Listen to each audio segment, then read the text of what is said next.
Meeting for September 22nd, 2025.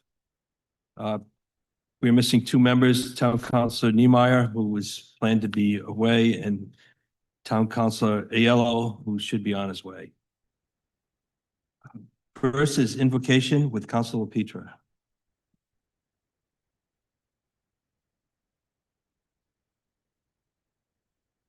Love your enemies. That is something Charlie Kirk would often ask people to do, because God wants us to love our enemies and forgive those who persecute us. He was an unabashed champion of free speech, the free exchange of ideas, and our right to a civil, respectful discourse. A victim of political violence, Charlie was robbed of his life 12 days ago. My prayer tonight is to honor Charlie Kirk. He was a courageous American who boldly lived out his faith with conviction, courage, and compassion, and he led an entire generation to embrace God, country, and family. His death is a significant loss for those who believe that peaceful engagement can help bridge disagreements. At this time, I would ask for a moment of silence for Charlie Kirk, his wife Erica, and his two young children.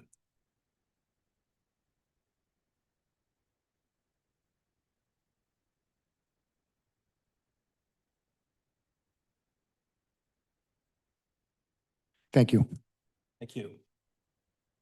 I pledge allegiance to the flag of the United States of America and to the republic for which it stands, one nation, under God, indivisible, liberty and justice for all. That was very nicely said, Councilor Petra. Recognition, awards, and memorials. Councilor Shalaba. The Westerly Town Council extends congratulations to the Westerly Police Department in recognition of its being awarded law enforcement accreditation effective August 9, 2025, for the first time by the Commission on Accreditation for Law Enforcement Agencies, Inc., CALIA.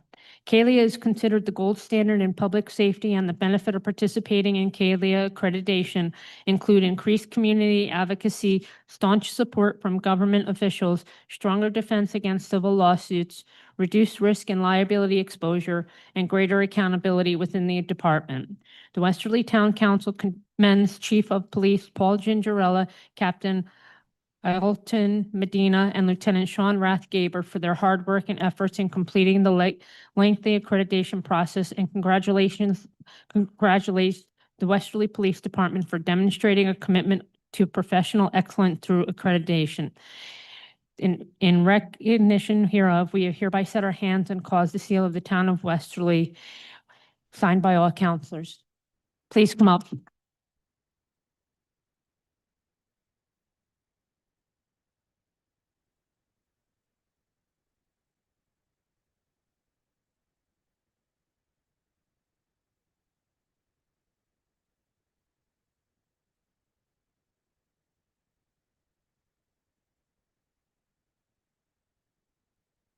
I just want to say a couple words regarding this accreditation.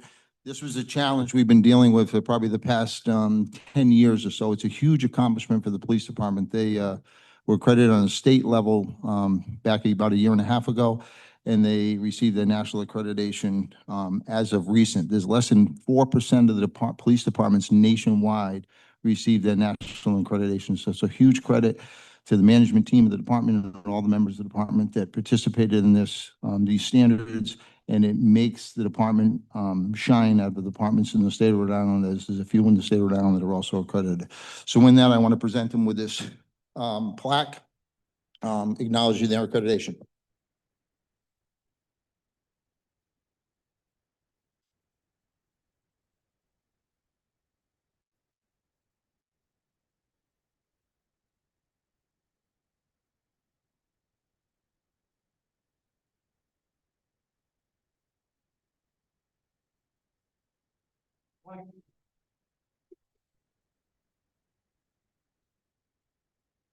Thank you.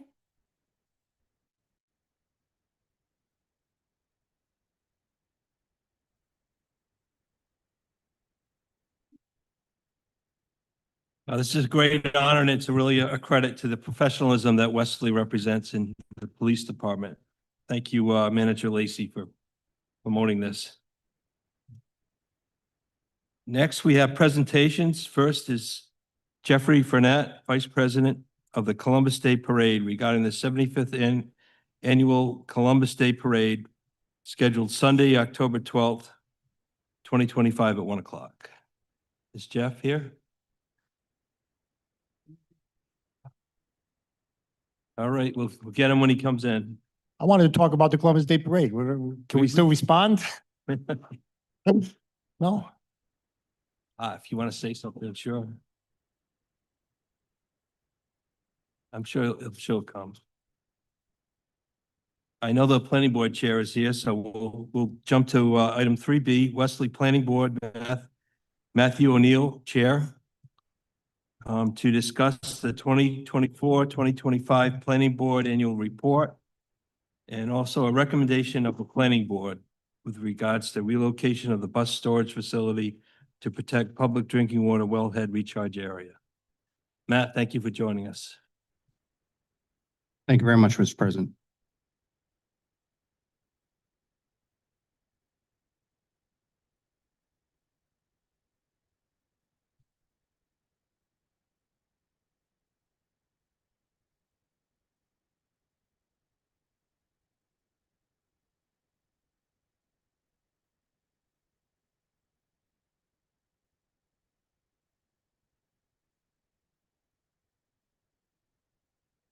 Mr. President, members of the planning, or excuse me, members of the town We council. wish. I'm so used to saying it the other way. Want to thank you for this opportunity tonight to represent the planning board and to present our annual report for the 2024-2025 calendar year, or planning board year rather.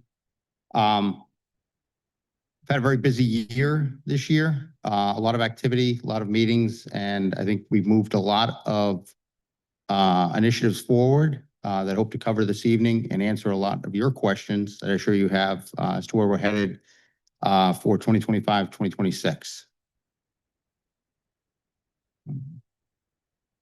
You guys can all see this. For the purpose of the annual report, for those who aren't familiar, we're required under Rhode Island general law to provide a report to the town council on an annual basis of the activities of the planning board, as well as the future activities of the planning board for the next fiscal year, and to get feedback from the town council on any activities that you would like us to prioritize for the next year. I do want to thank the town council first and foremost for ensuring that we have a full planning board this year. We have 4 new members to join the board this year, Morris Devine, Perry Kellogg, James Nicholas, and our alternate member, Derek Lombard. So I thank you for being very diligent in your duties as a town council and ensuring that we have full members to replace those that stepped down over this year.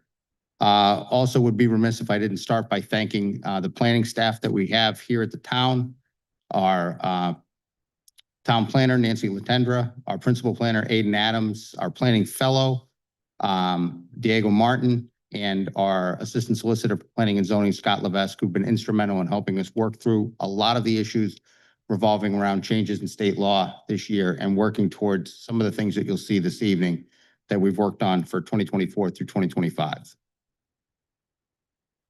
So if I could, just to start with some of the basic activities that we go through each year.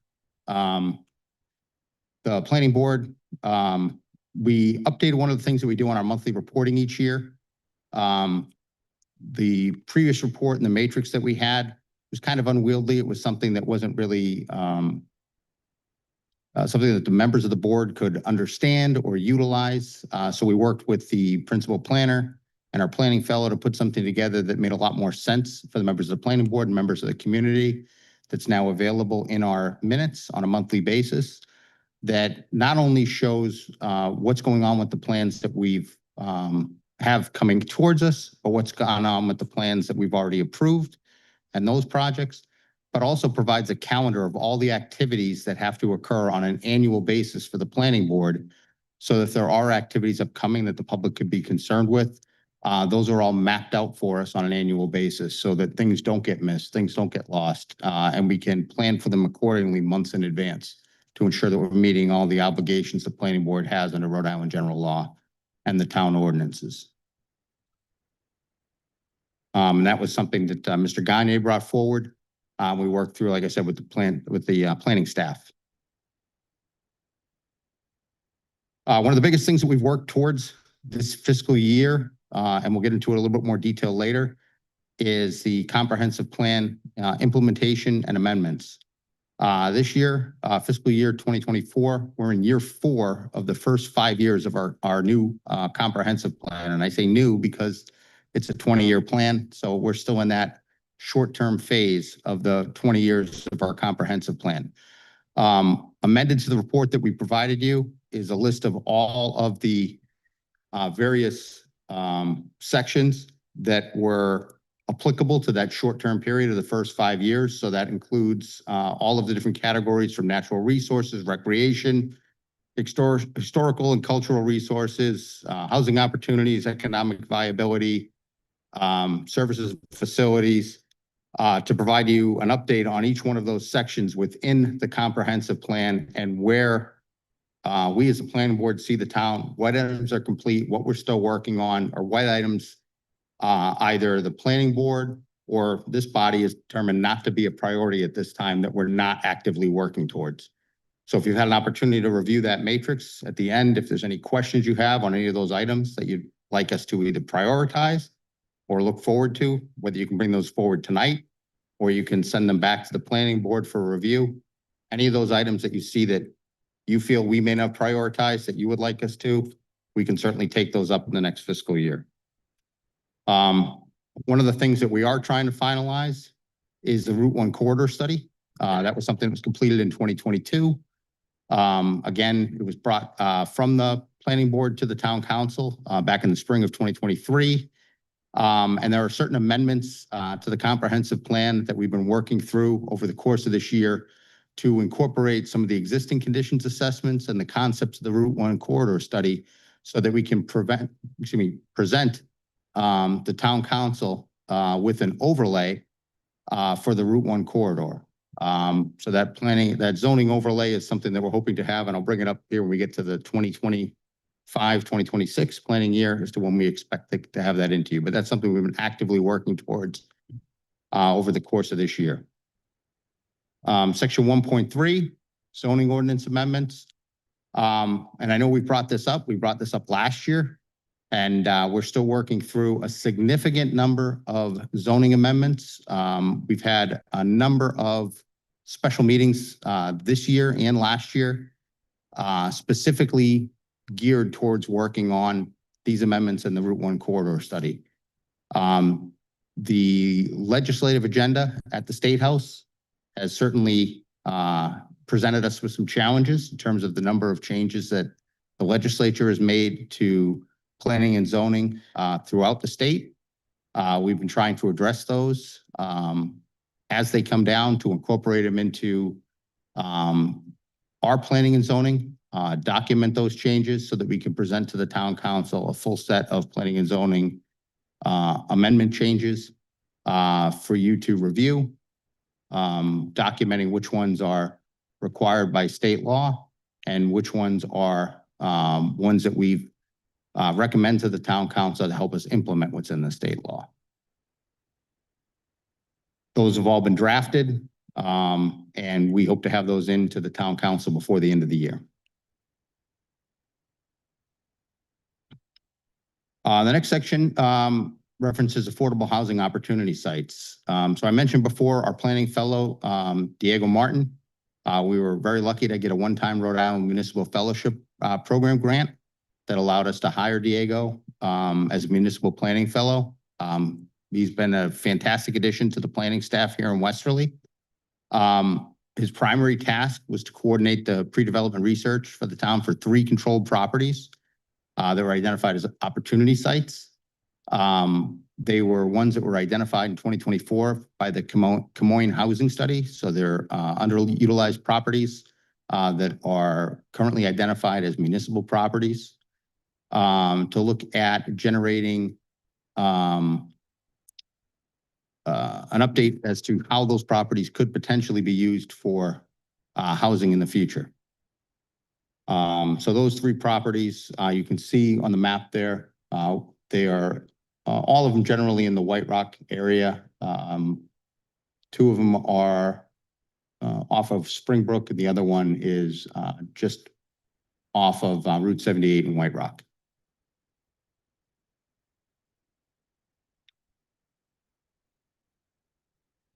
The next thing that I wanted to highlight was the infrastructure assessment. The town of Westerly 2040 comprehensive community plan vision for Westerly highlighted protection and expansion of critical public services, especially public water supply and availability of wastewater treatment facilities. And that's certainly been something that we have focused on at the planning board to ensure that as we're going through review of different planning and development projects that come before us, that we're ensuring that the town has the capacity to support those, and that we're not approving things that the town can't support from a utility standpoint. So that's certainly something that we've had a lot of concern with at the planning board. We've certainly brought forward to the town council. And some of the recommendations that were made, and we'll mention a little bit later, reference some of those things that we're already addressing as a town to address some of the deficiencies at the wastewater treatment plant, some of the work that Max Pizzato and his crew are doing on the water side of things to help make sure that Westerly has a very robust utility program here going into the future.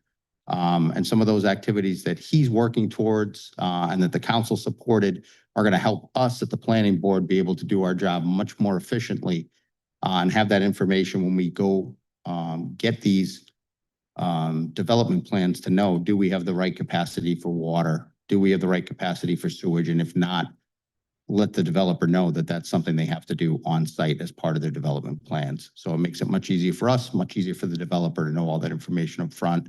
And I want to thank the council for your efforts in helping us do that. Part two of our annual report is more of statistics. And I know everyone loves statistics, so I'm going to breeze through this as quickly as possible for you. I mentioned that we've had a lot of meetings. And again, this goes from July 1st, 2024 through June 30th, 2025. And since then, we've had even more meetings. I think this is probably the busiest summer the planning board has ever had. We've met every 2 weeks throughout the entire summer. But I can't tell you about that now. You have to wait till next year for the sequel to this annual report. But we had 12 regular meetings last year and 7 special meetings, the dates of which are listed in the report. Each one of those meetings lasted about 3.2 hours, which is something that we're really working towards reducing the time of our meetings this year, because one of the things we've recognized is burnout among the committee members. We've had some meetings last year that lasted until midnight. We had one that went till 12:30 in the morning. It's not fair to the community. It's not fair to the members. It's not fair to the staff to have people up here till 12:30 in the morning. So we're working very hard, both as a board, as a staff, to make sure that we're being very succinct in our questioning, very succinct in our discussions, to make sure that we can do our job more effectively and move the meetings through as quickly as possible. And I do want to thank some of the applicants who've been very gracious when we start to get into these meetings that have gone 3 hours in, that have actually proactively come to the board and said, you know what, we'll wait till the next meeting, we'll waive and we'll go to the next one, because they recognize as members of the community that they don't want to hold people up for those meetings. So we're trying to be very diligent about that going forward into this year. Over the 2024-2025 year, we've reviewed 44 projects. A number of them are listed here. And again, I don't want to bore you guys with the statistics, but we've done pretty much every category has come before us at least once over the course of this year, from administrative subdivisions to minor subdivisions, major subdivisions, minor land developments, major land developments, development plan reviews, and the one that we see most often that take the most amount of time, and that's comprehensive permit reviews. And those are primarily where we're seeing a lot of the new housing that's coming into town. So a lot of the larger developments, a lot of the LMI housing, a lot of the redevelopment that are coming into the town that are taking up the largest chunk, I think, of the time that we have in front of the planning board, both from a review standpoint for the board members, as well as the time, questions, and energy from the community when they come here to talk about it. We've also had several advisory resolutions that we've issued over the course of the year. Three of them that we identified here, as well as the one resolution for the Fair Housing Month. All of these have been presented to the town council over the course of the year, and certainly if you have any questions on them, I can address those at the end, but I think these are all things that you are aware of that we've submitted over the course of the year. The last thing I want to highlight from this year when it comes to statistics is collaboration, long-term planning. One of the things we took very proactive approach to this year, particularly looking at the comprehensive plan amendments and the Route 1 corridor study, was going back to the ARB and to the Economic Development Corp and working with those two agencies within the town who had a large influence on the original Route 1 corridor study, and going back sort of to the original and saying, okay, what did we mean to do when this was put together? So that as we're putting these comprehensive plan amendments together, we're not losing the original intent of what was designed for. And working with those two groups to come to a resolution as to what the intent was, what we'd like to see, and how we could break up the corridor for that eventual overlay, so that when we present that to the town council, we have something that's in agreement from all three boards, in general agreement. I don't think we're ever going to be in 100% agreement, but in general agreement for the three boards that we can all live with. It's going to be something that will allow for additional development within the Route 1 corridor and still keep that same character for Westerly. One of the key elements that I think we have held very near and dear to our hearts as we've gone through this discussion this year, and will going forward, is that when we talk about Route 1 corridor development, and we start talking about what we'd like to see, we're not talking about what we're going to see in our lifetime. We're talking about what our children and our children's children are going to see, because we're talking about things that will happen as properties get redeveloped in the future.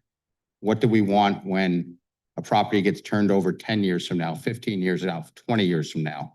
How do we want that property to look so that 50 years from now, somebody driving down the Route 1 corridor is going to see something that's more unified into the way that we'd like, if we'd had the ability to have imagined Route 1 in its best light. That's what we're hoping to see 50 years from now. We won't reap the benefit of it, but our children and our children's children will reap the benefit of it. Hopefully, that's the plan. Yes. We'll see. So what does that take us into 2025, 2026? So our zoning ordinance revisions I mentioned earlier, that's something we're focusing on here in the next month and a half to get in front of you. So we're looking to have those out and completed here by the end of the year, so that by June of 2026, we will have the zoning ordinance and zoning maps recommendations, the implementation of the Route 1 corridor overlay district, implementing all those changes in state law and policy, residential development patterns, and housing affordability, all completed by June of 2026. And that doesn't mean we're going to send everything to you by June of 2026. That's the goal, to have it all done. So you'll start seeing things coming to you on a monthly basis here, starting in November. I mentioned earlier about infrastructure and public services assessment. And the members of the planning board have taken that, very near and dear to our hearts over this last year to ensure that we get proper data. And one of the things that we put forward to the town manager and to the town council, was our avid support for putting together the plan to allow the sewer district to operate the same way that the water district does, where they're able to model the entire sewer district and understand what each input into the sewer district does to their ability to continue to operate. So we're very happy to know that that is moving forward, so that the wastewater side of things will operate from a approval process eventually the same way that the water does now. So we know what our inputs into the system are and how they affect the outputs of the system, as it would be. Because again, for us, data is everything. So knowing what we can improve and can't improve and how it has to move forward is certainly important for us. The last thing that I want to highlight, section 3.3, is the comprehensive plan amendments. As I mentioned, we've been working all summer on these with the EDC and with the ARB to ensure that we have a set of amendments to the comprehensive plan that capture all of that information to present a comprehensive set of rules for an overlay that will allow for development within the corridor. So we anticipate having that completed here within the next month and sent over to the town council for your review. So as you can see, it's been a long process to get from point A to point B. And I cannot say again, we wouldn't be here if it wasn't for the efforts of a number of folks on the planning board, the ARB, the EDC, and our planning fellow, Diego Martin, who's worked hand in hand with the other two agencies to gather all their input and be able to present it to the planning board in a fashion that allows us to be able to move that forward. And I think the last thing that I want to highlight is the strategic plan for affordable housing. It's chapter 4 of our comprehensive plan. One of the things that was highlighted in that was that we were looking at drafting affordable housing program that meets the needs of the new state requirements and consistent with the new state housing plan. The General Assembly has amended statutes to provide many of the changes in review and approval process for several options for housing production. So that's another task that we now have before us because of changes in the state regulation that we're going to have to work on moving forward into 2025, 2026 year. And with that said, I know I'm not supposed to say anything that happened this year because this is last year's report.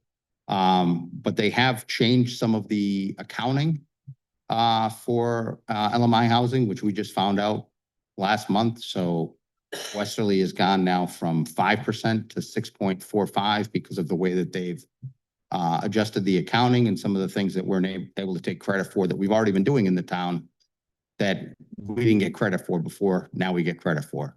So it's good to know that our numbers are going up because of things we've already been implementing in the town that just weren't counted as LMI housing in the past. So 6.45. Yep. And that doesn't count any of the, it doesn't count if you go back to the list of approved comprehensive permits, that doesn't count any of the units that are approved as part of those comprehensive permits that haven't been built yet. So.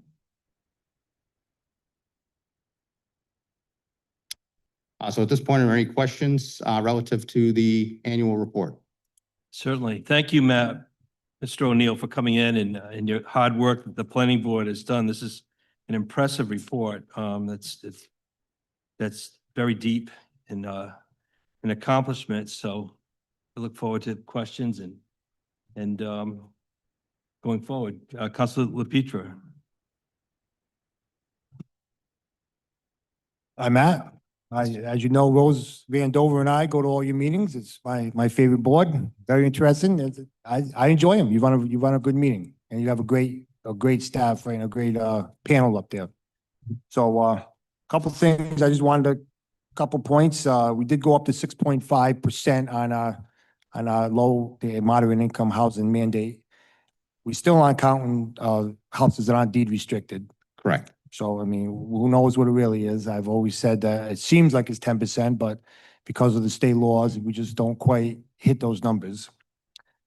I don't know if you were part of I have to keep congratulating people for the recent Winnapogue ruling, and I think you weren't chair of the last. No, I was not. No, I was on. You were on it though. You were on it. Yes. And they filed an appeal, but that won't be fast tracked. That'll take a few years, and then maybe we file an appeal, and then who knows? I'm not really worried about it anymore. But my point is, great job by that panel that put the points together, 5 for 5 every point. the planning board pointed out, every point that they pointed out, I say pointed out, it was, upheld in court, 5 for 5.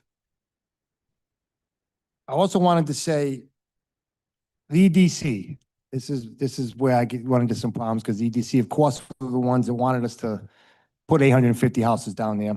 And I just want to remind the planning board that the EDC answers to you.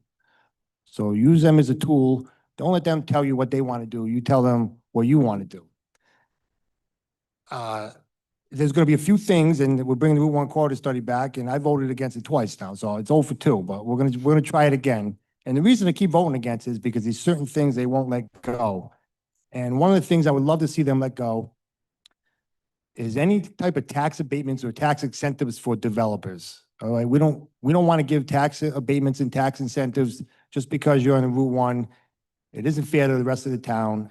I don't see why developers should enjoy this, and everybody else is going to pay for it. So I've begged them for 4 years to get rid of it. They still haven't gotten rid of it. So I hate to give you the hat trick and vote against it for a third time, but that's why I'd be heading if that seems to make it through to us. And also, I trust you for any of the comp plan amendments, but you're going to get them. It seems like the EDC is writing those as well. Please look over them. I'd rather see the planning board not only tweak them, but write them themselves. Take it as just an advisement. And then when it comes to us, I want to know that it comes from you guys, because I trust the planning board full on, and I hope, I enjoy the work you do. So thank you. Thank you. Thank you. Any other comments? Councilor Andover. Hi, Matt. Thanks for coming out. Yeah, I come to every single one of your meetings, and I have my notebook here, but we won't touch that because we we know that at the end of every meeting that I have usually something to say. So, but I do want to thank you, and you guys do a ton of work, and it's very complicated, and it's very difficult because zoning and planning, it's not necessarily everybody's forte. And I appreciate the fact that you guys are trying to make it a little bit more user-friendly for people to understand a little better, because we don't want it to sound like lawyers, because most people just can't understand. I can't anyway, half the time with the attorney stuff. It's like, you have to explain it to me. So I do appreciate that fact. And I know how much work you guys do. I can honestly say that your board is becoming quite awesome to watch work together. Things are getting done, and there's harmony, and it's a jovial debate sometimes between you all, and it's, like I said, it's great to watch. So thank you for making the 3+ hours sometimes that we sit here a little more entertaining than it needs to be. But again, keep up the hard work, and I'm not going to go over every single thing that I go over every 2 weeks with you. So all right, thank you again for doing this, and it was well done. Take care. Thanks. Thank you. Thank you. Councilor Shalaba. Hi, thank you for coming out. I just want to thank you and your board for the comprehensive plan that you provided to us, and just giving us the update. Thank you. Councilor Healy. Thank you for coming, Mr. O'Neill. I appreciate it. One thing that stood out to me when reading this was the amount of meetings. And I just want to thank you, because I think everybody here, and now you, you know how hard this gets after a few hours. You start going cross-eyed. So there is a diligent amount of work that you and your board are doing, and it is very appreciated. During this time, obviously I wasn't up here, but I watched a lot online or tried to come in to different meetings. And I can't tell you how great it has been to be able to interview the 4 individuals that you brought up and be able to feel a bit about a part of that process. They are all, I personally think they're all really great people. So happy to hear that things are running smoothly. Unfortunately, when I do listen in on the meetings, if people are in the audience, can't hear them all the time. And this is not a party thing at all, but with other counselors not always able to make the meetings. I just respectfully ask that any questions could be bounced off of all 7 of us, although I always respect everything that I've heard and have agreed with 99% of it, just out of transparency for all of us. And that's really my only thing. I appreciate it. Thank you. Thank you. Thank you. Counselor Aiello? Thank you. Well, I tell you what, big difference from last year. So. Yeah, it's a lot easier. Thank you very much. And you guys are rocking and rolling and I appreciate it. And my questions were answered between this and your comments. I'm going to look over it a little more closely another night, but if I have any questions, then, there's always email. Yeah, But- please, Councilman, do. And again, I encourage you all to look through that matrix at the end, because there are certain items on there that, like I said, we either had direction or we put off because of prioritization. If there's an item on there that you think we should be making a priority in the next year, just let us know. I appreciate it. I appreciate it. And you guys you got a long list of things that you've done and are working on. So, I'm not going to throw a wrench into any of that. And the timeline seems pretty good on the surface here from what I've heard from your presentation tonight. So thank you again and look forward to the future. Thank you. I'll just put in my observations, and I did get to talk to Mr. O'Neill before this meeting and thanked him for his work and the planning board's work. The wellhead protection that you're proposing for the bus terminal. Yeah, I was just gonna bring that up. Yeah, if you want me to Yeah, run through that that- next. That Mr. Gagne had put that forward a number of years ago, Yes. and it seems like it's from your So- analysis of EVs, it's really had its. So yeah, so this is actually something, again, the new members of the board that we have 2 new members of the board, Mr. Devine and Mr. Nicholas, who are both firefighters or both have experience with OSHA. I myself, am an environmental engineer, so I do a lot of hazardous waste cleanups. So between the 3 of us and Mr. Gagne's concerns, when it comes to, I don't know if any of you have sat down and watched it, but Mr. Gagne has one question he asks every applicant. It's the first question he asks every one of them is your site within the aquifer protection area, or did you know your site is within the aquifer protection area? He's very concerned about that. It's a question that's near and dear to his heart because drinking water in Westerly, it's our most important resource.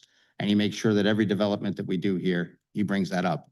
Well, here's a site that we actually own, the bus depot. And certainly it's one that's been grandfathered in. It's been there for a long time. And, certainly not something that we're typically concerned about or necessarily worry about. And if not for some of the things that have recently come up with EV batteries and fire suppression concerns, that we wouldn't even be sitting here talking about. We'd probably still be, whistling past the graveyard of, oh yeah, the bus depot is in the corner of the, I hope nothing happens. But now we're in a situation when it comes to electric vehicles where, we certainly have a valid concern because when you do have a fire with an electric vehicle, it's not the same as a fire with a gas vehicle because of the batteries.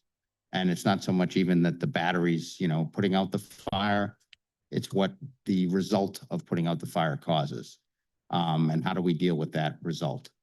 If it was anywhere other than over our wellhead protection area, again, we're probably not having this conversation, but it does sit over it. And some of the heavy metals that get generated, some of the chemicals that get generated as a result of the approved methods for putting out an EV fire, that's a concern. It's an environmental concern. It's a cleanup concern that, could have significant dollar value to the town to have to clean that up and address it as part of something that if we can do some planning now to look at alternative sites, hopefully it's something we can avoid in the future.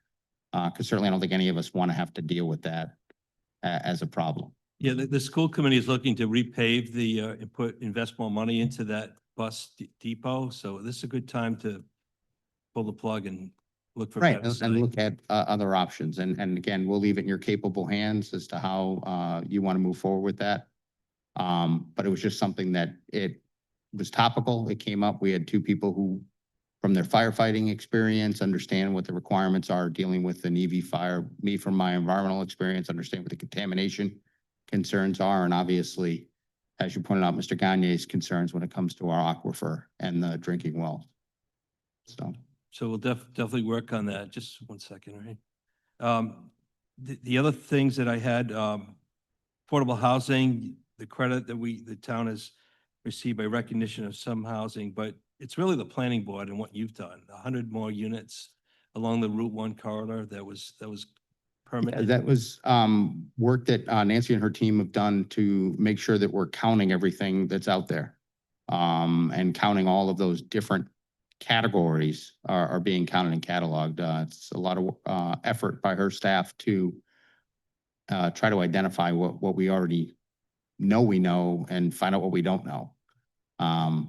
And they've done a tremendous job of trying to bring in, to Dylan's point, the things that weren't being counted previously and try to take credit for some of those items. Yeah, It's unfortunate that some of the things we can't take credit for. I know we try to take credit for some of the mobile units, but those ones don't qualify, don't fall quite within the parameters that the state set, so. right. um, But in reality, there's a shortage of housing. The shortage is causing escalation in housing costs. So by the planning board working with developers, working within our means of not taxing our sewer system, our water system, with the Well Street project and the Robin Hollow project, all affordable, all count. So that's a great job that you did with that. For the Route 1 corridor, I love the fact that you are collaborating with the ARB Architectural Review Board and the Economic Development Committee. I mean, years past, before these boards were set, the electorate wanted an architectural review board, or they wanted to have economic development looked at. So by you bringing them in and creating a more defendable plan, I think is a credit to what the planning board is doing, and it's going to help Westerly. So I look forward to seeing what you have. As far as incentives, economic incentives for developers, yeah, I'm not in favor of that either. I know Councilor LaPetra's made a living stating that fact. I But think you it- guys it made it was- very clear last year when I was here that you guys are generally not in favor of giving anyone any money when it comes to incentives for this. So I think I took that back last year, and But- that's kind of been our watchword going forward all year. But talking to the EDC chair, he was being asked to say, what if? And I said, don't go what if. It's just a poison pill. We're not going to go there. So I think what we've talked with them about is other means of incentives for developers that don't involve things like tax credits or tax incentives. Things like assisting with grant development, trying to work in municipal projects where it makes sense to assist in development. And one of the ones that, and we're talking about small projects. So for example, if you look at the Robin Hills development project that happened, there was concern from the community about the Traffic. entrance to that project and traffic. And we worked with the developer. The developer was putting in traffic signs up to the point where it entered their development. We're going to work with the town to put in traffic signs outside the development on the lot. So that's a very small municipal project, but it aids in the developer's project, but it also really aids the town and benefits us. So where we can do things like that, that might help the developer in their project, but we're really looking to help the town without, generating large revenue projects, and work with the DPW or other areas of the town so that we can try to put things in place to make the development easier, but also make things easier for the town. It's a great model to follow. I'm going to end with the new ordinances that you're going to put forward with the planning board recommendations for the town council at public hearings. A lot of these have to do with state law, which is a requirement. There's no debating, no anything. Correct. Yes. And it's just so people know, it's not the planning board that's pushing this, it's not the town council. The relaxation of some of the setbacks, having a greater housing density for accessory dwelling units, ADUs, that you read in the paper how it's affecting some neighborhoods. That has nothing to do with the planning board. That's all to do with Rhode Island legislature. Correct. Yeah. All of these changes are coming direct from the legislature. Over the last two legislative sessions, they made a significant number of changes to housing and zoning regulations. So when we do have these public hearings, we'll highlight the, what we can tweak and what we have to accept as written. But I appreciate your work going through that, and I want to also appreciate Attorney Levesque and his experience in this land use law. So the town is very well served. That's what I had. Further comments, Councilor Healy? Are we speaking on the recommendation? Sure. Is that okay with you, Mr. O'Neill? Yes, go I ahead, just please. have some, I have some questions. Sure. As Mr. Duhamel brought up, the school committee. Mhm. So just like your meetings, I tend to listen in on those. I much rather like the podcast type of viewing. And they had recently just talked about setting aside capital funds. It would be for the next budget, so there's that. But when, it sounds like there were 3 or 4 committee, board members that brought this up. And I'm just wondering if the school department was brought in on the conversation. On this? Yes, No, they were not. okay, No. The capital review committee that the school committee has set forward okay, had this as an item. all right. That's how I know about it. Gotcha. The red flag kind of went up for me when I was reading it because I could have sworn I had just heard them talk about updating it. And the environmental concern is very valid. I think the past 40 years having diesel and gas there, excuse me, as well has been just as terrible. Yeah. So I guess my big questions here are, where would we relocate that to? And when I did the best I can on GIS and just going through my brain, and the two big, aside from where you just pointed out in White Rock for housing, the two that are coming to my mind are 2 places that nobody is going to want, and it's Tower Street and Bradford School. Those are the only 2 sites that I can, on my own, pick out of where we would relocate this to. So that's my biggest concern. And I would really like to hear from the school department on how they feel about it, what their recommendation is, or how they see the future looking. But thank Sure. you. Yeah, the town council will definitely have input to that. Councilor Yellow?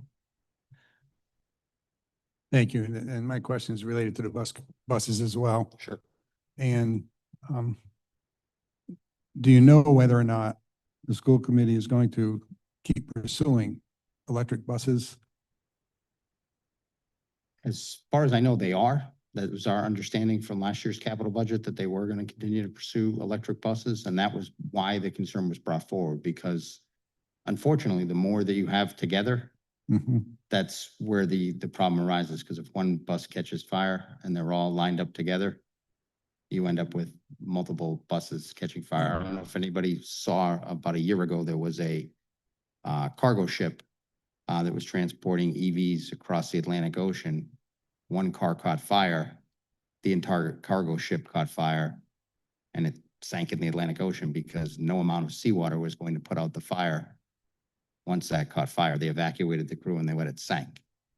So somewhere in the middle of the Atlantic Ocean right now, there's a cargo ship full of burnt up electric vehicles. Now they typically try not to transport the vehicles with the EV batteries in them anymore because of that incident. So again, we're learning as we go along. This is a new industry. It's something new. This is something that, Yeah. From a firefighting standpoint, we're just realizing how this goes forward. No, I understand. All right. And that comes into where we'll need some Oh, because of cap. feedback from the school committee as well. And there's infrastructure that's required for those as well. Correct, yeah. All the charging capability, electricity and. Right, and that's where this came up, is when we saw that there was a plan for adding the chargers in there. That's what triggered the concern of, wait a minute, if we're gonna add the chargers and store the vehicles there, does that become an issue for the aquifer protection zone? And do we have a plan to address the potential for firefighting? I mean, that too. And I forget how many buses we have, but you have that number of buses being charged. You're going to need the source of electricity too to charge them. So So there's a whole Infrastructure slew of concern. things that need to be Exactly. done.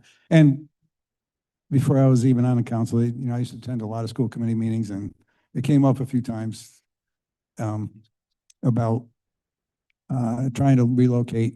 I think it came before the council a couple of times. I don't know if it came officially or not, but it was, it had been discussed before. And part of the issue is where you're going to put it.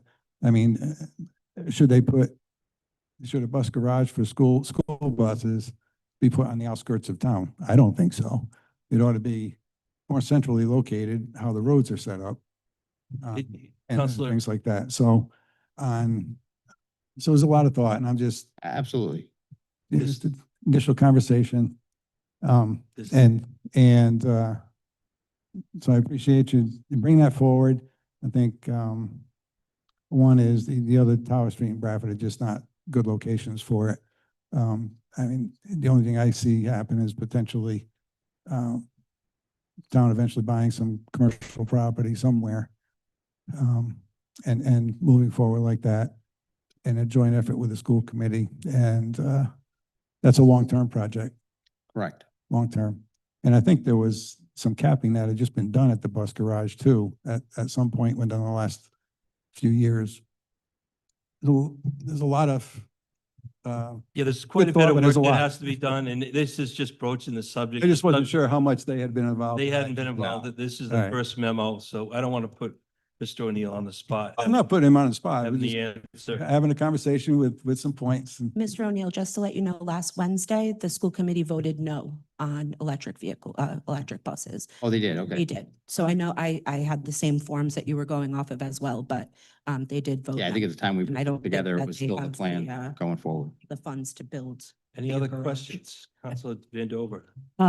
Is he gonna do the presentation on, the EVs here, or is that it? No, what we have is a memo that's Okay. requesting the town council to look into moving the bus station, of course, with the collaboration of the school committee. So So- I think I we're in a summarized. budget season, so this is a good time to bring this up. Okay, Yes. so can we re-ask questions, because I thought he was gonna present us something on this, if I may? It's simply that the existing bus maintenance terminal is within the wellhead protection area, No. which puts a risk. I- You want to I'm ask? familiar. I Please, actually please. I read the stuff, so Yeah, I did read, but I did have a couple of questions, if I may. And I thought he was gonna present, so I didn't ask my questions when I had a chance. I don't believe it's. If you want to add to this, please. No, do. I just have a couple of questions, that's all. I agree. I don't think I think it needs to be moved again, as the question is, where do we put them? You get one of these that catches fire, not only does it catch fire to every other bus or any vehicle there, it also gets, God forbid, there's a structure near somewhere. So where do we put it? That's the big question. But the other thing that I also noted in your memo here was that you had said something about making room for affordable housing there. I don't understand that. I mean, if we're worried about polluting our aquifer and the wellhead is right there, why would we ever put housing on top of, I mean, we've got wells, septic, wastewater coming out of these units. I just didn't understand that suggestion. Yeah, So, I mean, we have housing all throughout the town that sits on top of the wellhead protection area. Through most of the town, most of our housing sits on top of it. So from the standpoint of housing, it's a lot less of a risk. When you talk about on-site water treatment, there's certain regulations that are required when you are on top of a wellhead protection area that require separation between the treatment system and the actual point where you're injecting from or extracting from. So for our wellheads, we're extracting from a significant depth. Your typical leach field for a home is generally much, much shallower. So it's being distributed, and the soil matrix between that leach field and your wellhead actually acts as a filter that actually cleans the water as it goes down. So by the time it ever gets to the wellhead, any type of, contamination that might be from the on-site water treatment has either been cleaned from the system itself, the leach field, or from filtration through the matrix. The difference from that versus the concern with the EV vehicles is that the EV vehicles, the chemicals that are associated with the EV vehicles, particularly some of the heavier metals and the like, they don't bioattenuate. So they're not going to break down over time as they move through the aquifer. They're going to move down into, eventually getting into our drinking water. So that's really the concern, is that those heavy metals and some of those other chemicals associated with the EV batteries, they can end up in our drinking water, where stuff from our on-site sewage treatment through the processes that are get approved by DEM, they won't eventually work their way down into it. Okay, and we have another problem across the river, the Rossellini site. They're looking to put 83 units there. Councilor LaPetra and myself were at the meeting last week. That's why we bailed on yours. They are very, very concerned with that development going in there and also poisoning our water source. We poison our water source, we can't fix it. I mean, it's done. The chances of that happening, nobody can guarantee that it won't happen. And that was a concern over there. So now we've got developments going on across the river that tap into our water supply. So do you understand my concern here? I mean, they're actually broaching the subject of not putting housing in there and maybe making it into a park or something, or green space, which I would prefer over anything else. Too close for comfort on our riverbank. That's my personal opinion. Probably people could dispute that, but if you can't guarantee the people of this town or even across the river that there will be no contaminations in our water, I can't imagine putting anything there and building anything there, but just turn it into a park, But, and will it be well and septic over there, or is it city water and sewer? I believe City it's water. city water and City water? I think it's Which sewer is as still well. our water. I believe it's Okay. as well. It's And within the sewer. sewer district. Okay, and how, did you ever have any idea how many units you thought? No, we did not. All we said was that if it was no longer a bus depot, it would be another site similar to the other 3 sites we identified that would be municipal owned sites that would be a potential that could be converted for housing. Okay, So it would just add to what was in the Camoin study as another municipal site available for housing. okay, thank you. I appreciate that, Matt. Thank you. Lastly, I just want to summarize, the grandfathered uses of that bus terminal, that wouldn't be allowed under today's RIDEM requirements. You couldn't cite a bus terminal at, We couldn't, On under wellhead our- we couldn't, protection. we couldn't under our own requirements in the town cite it there. So forget about Rhode Island DEM. And if you read through the memo, there's actually, I'm just trying to be clear to the public that this isn't something Yeah. that is defendable. This is something we really have to act on. And putting residential use on a wellhead is across the town, across the state. yeah. And it's a low risk, as you said, Low- but it's a yeah, highly low risk for regulated, residential. highly regulated use as well. Right, yeah. The use that we have on there now is something that, per our own ordinances, wouldn't be approved today. Yep, It was approved when it was installed, but it wouldn't be approved under today's ordinances. very good. Well, thank you again, Mr. O'Neill, for coming in and the hard work that you are leading with the planning board, and the town is in great hands with your leadership. Thank you. Thank you very much. That concludes the planning board presentation. I don't know if Jeff is not coming. Okay. We'll get him on another one. Oh, boy. Next are citizens' comments. There's a sign-up sheet, which I have for people that would like to speak.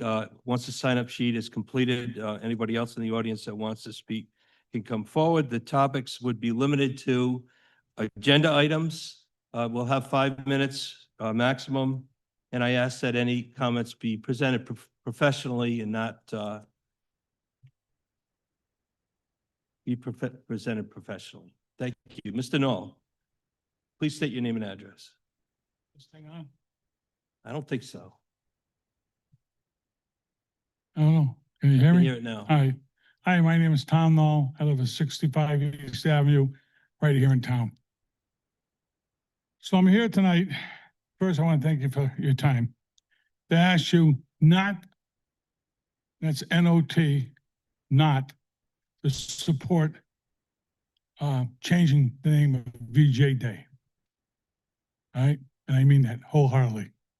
I have thought hard and fast about this all weekend. And I've learned somewhat to control my anger over this. And I have a lot of anger about it. No, even though I look like I'm a World War II veteran, I'm not, okay? But I am a Vietnam veteran. And VJ Day means a lot to a veteran. Maybe it doesn't mean something to some of you, but I'm not a taco. I'm not here to make everybody happy either, okay? If you take offense to that, well, you better leave now because I have a lot more things to say. And we can't do this. This is a dishonor to the men and women who died during World War II, who fought against the Japanese, and that was a horrible war. When I made my honor flight a couple years ago, I met a guy from North Providence. He fought in World War II, and he told me where he did it. And he said the Japanese would tie themselves on top of a tree for they could snipe better to kill Americans or Australians, whoever you want to do. Don't forget that the Japanese weren't really nice people. They invaded all of Asia. They took Chinese and they used them for live bayonet practice. All right? My feeling is tonight, if somebody here votes to change this, these would be the same people who are in California when people from my war came home. And they would spit on them and call them baby killers. And a lot of those men had to change into the civilian clothes because they didn't want to be spit on by their own country. And I mean this tonight. You want to vote on this? Take a ride down to Exeter, go down to the Veterans Cemetery, and ask them how they feel about this. Oh, wait a minute, they can't vote. They can't raise their hands, can they now? So simple as that. And I'll remember who will vote to change it. And there'll be another election. I'm not threatening you. I don't threaten anybody. I tell the truth. It's as simple as that. Thank you very much for your time. Thank you. Thank you for your service, Mr. Knoll. Next on the list is Joy Cordio.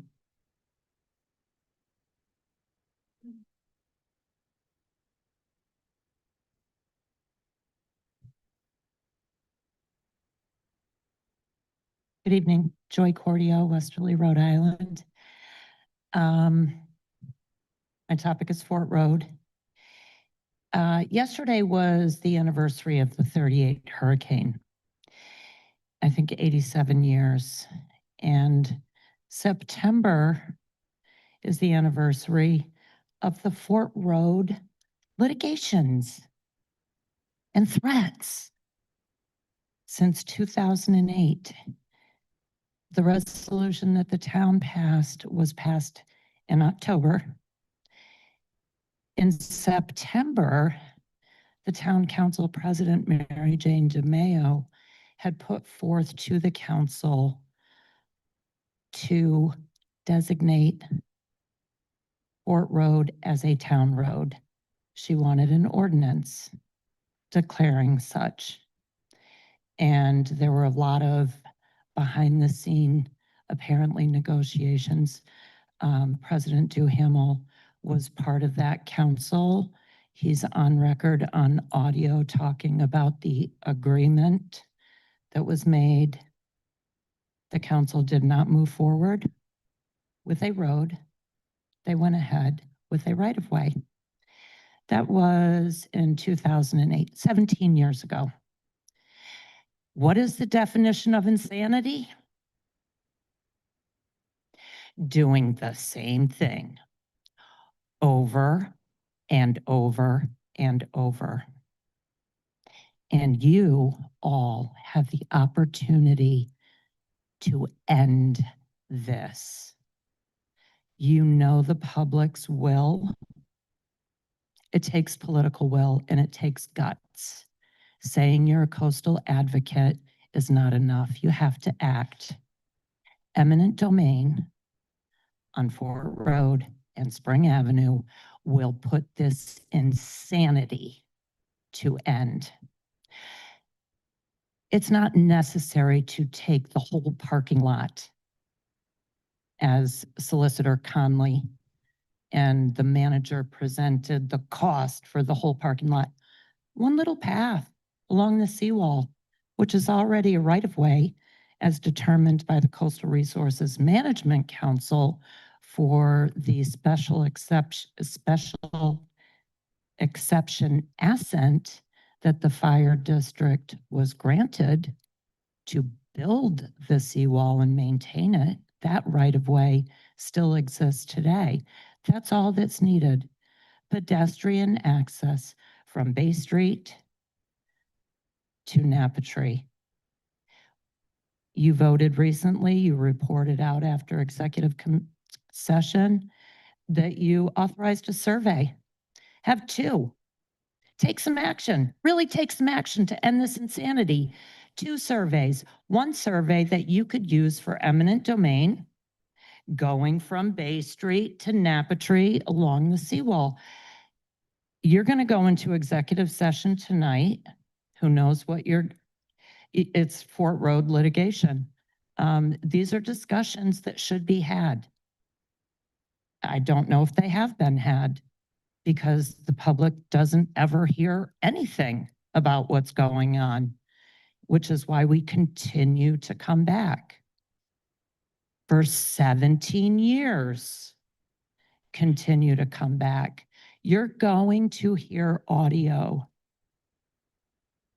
from October, I believe it's 6th, 2008, the meeting discussing the resolution that is being contested. And when you listen to that audio, listen. Insanity. This is insane. And when you listen to that audio and you listen to a member of the Harbor Management Commission back in the early 2000s who was repeatedly with many others approaching the council, this has been going on for over 20 years. You're sick of us. We're sick of coming. Fix it. You alone have the power to do something about this, and that's all that the public wants. I am so sorry, President Duhamel, that I'm offending you. I'm going to end. Thank you, Good, Ms. because my time Cornell. is up. Thank you. You're welcome.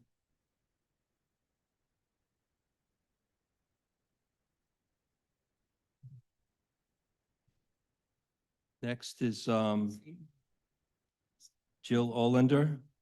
Hi, my name is Jill Olender, and before I start, I would like to respectfully ask the council for additional 92 seconds of time. I have audio from the meeting in 2008 when the resolution before the council. The speaker is Randall Saunders. I'll make a motion to grant her the extra 92 seconds. I'll second it. Thank you. Discussion, is this running a tape? Is this something we can pick up? Yeah.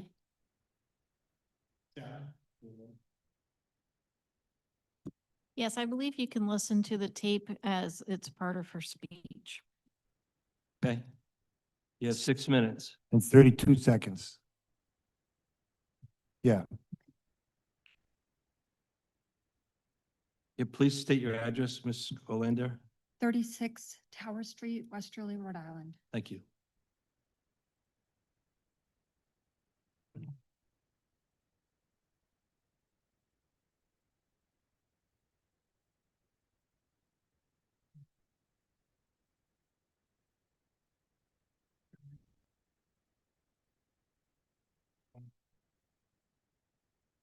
Technical difficulties.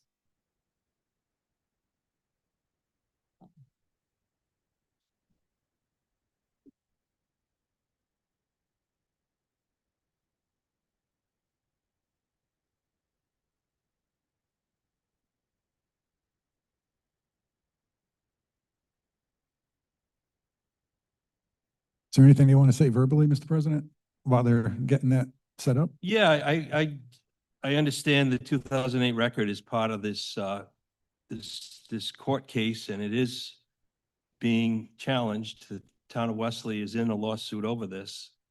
So I think the public knows this. I mean, we've been talking about it for a few months. Heard this. But yeah, we can try to relive it.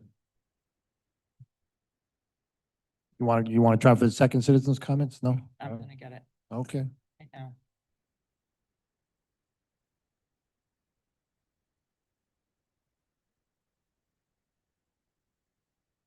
How about that Columbus Day Parade? Oh, all right.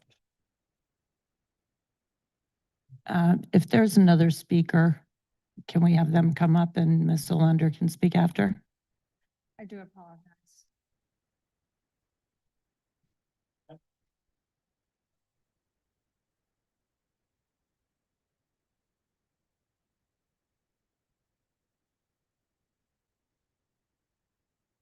Hi, Eric.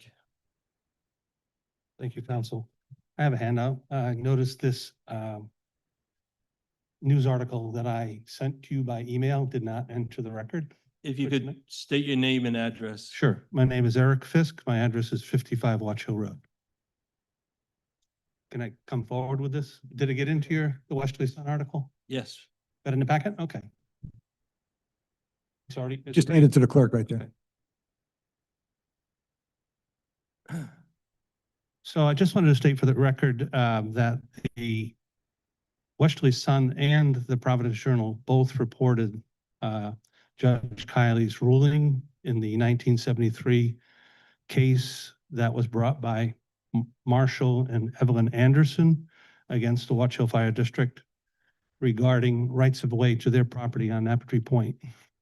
Both Marshall Anderson and Evelyn Anderson have passed, and now their children are owners of the lot on Napatry Point.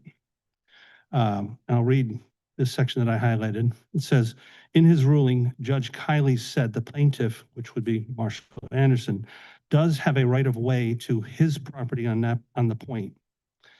And this right of way is restricted to a walkway only, not vehicular traffic.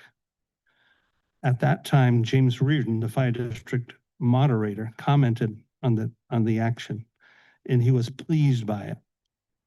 The fire district hopes this decision will protect the right of people of Westerly to have foot access to Napatry Point.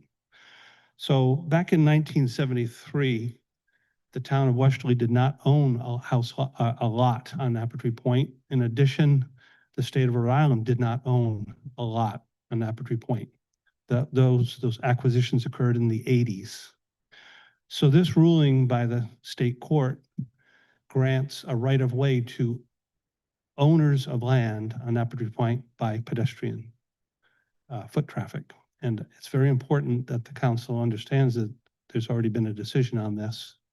I believe another person sent you that article from the Providence Journal that coincides with what the Westerly Sun said. So there's not fiction. What the Westerly Sun article is not incorrect. It properly recorded what the Judge Kiley ruled from the bench. And thank you for hearing me on this matter. Thank you. Is there anyone else in the audience that would like to speak?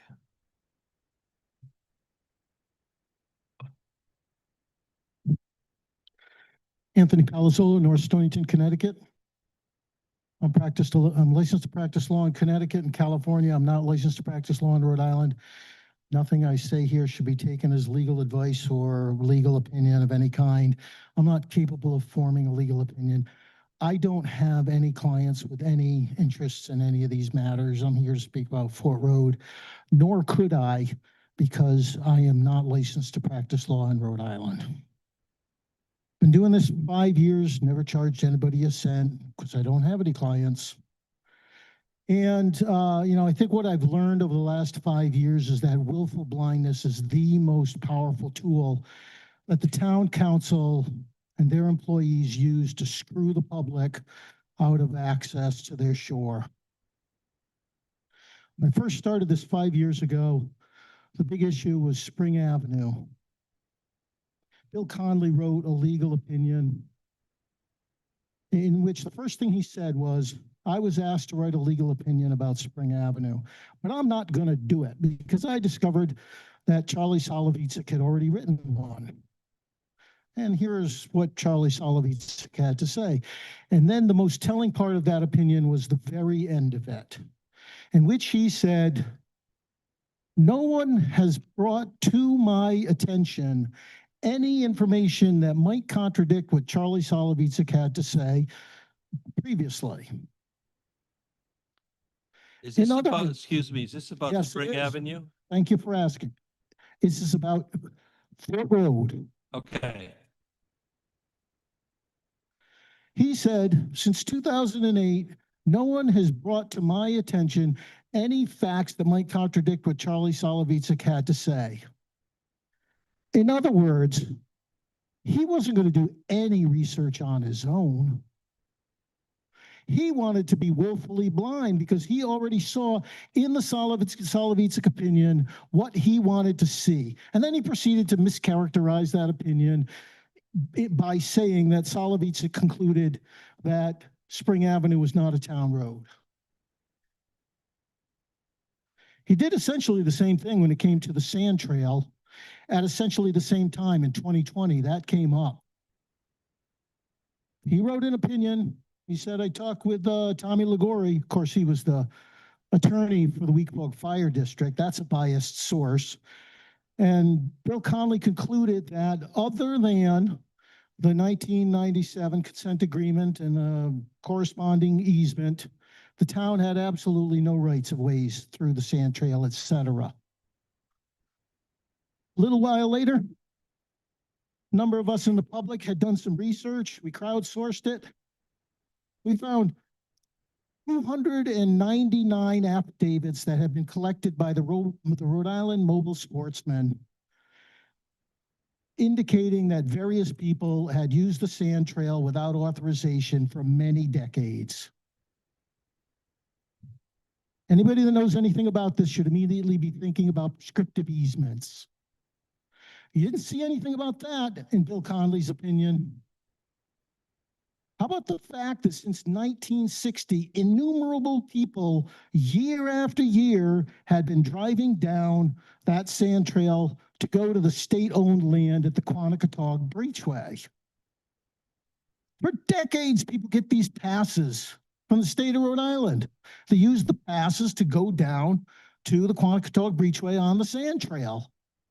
You think the state of Rhode Island is allowing people to trespass on that sand trail? Or do you think it's part of that pass that they know that when they took land to build that Quanaketog Breachway, they also took easements to get to that land, and the public benefited from all of it? Well, I did that research.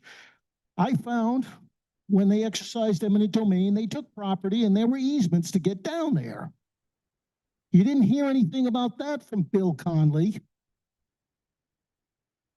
I could give you quite a few other examples, but right here, right now, the Watch Hill Fire District's position is that from 1909 to 1938, landowners shared in the Fort Road easement and that it was extinguished in 1938.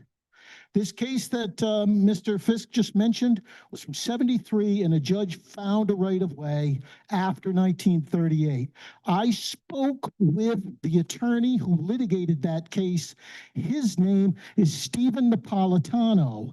He backs up the account from the Westerly Sun and the Providence Journal. Thank you, That Mr. judge Palazzolo. found a pedestrian right-of-way by virtue of the fact that that landowner owned land on Naptree Point, just like the state of Rhode Island, All right. just like the town of Westerly, and you want to be willfully blind to that fact. Thank you. Thank you, sir. That concludes, Mr. Palazzolo. Is there, Ms. Olander? Yes, thank you very much. Just listen carefully to the insanity.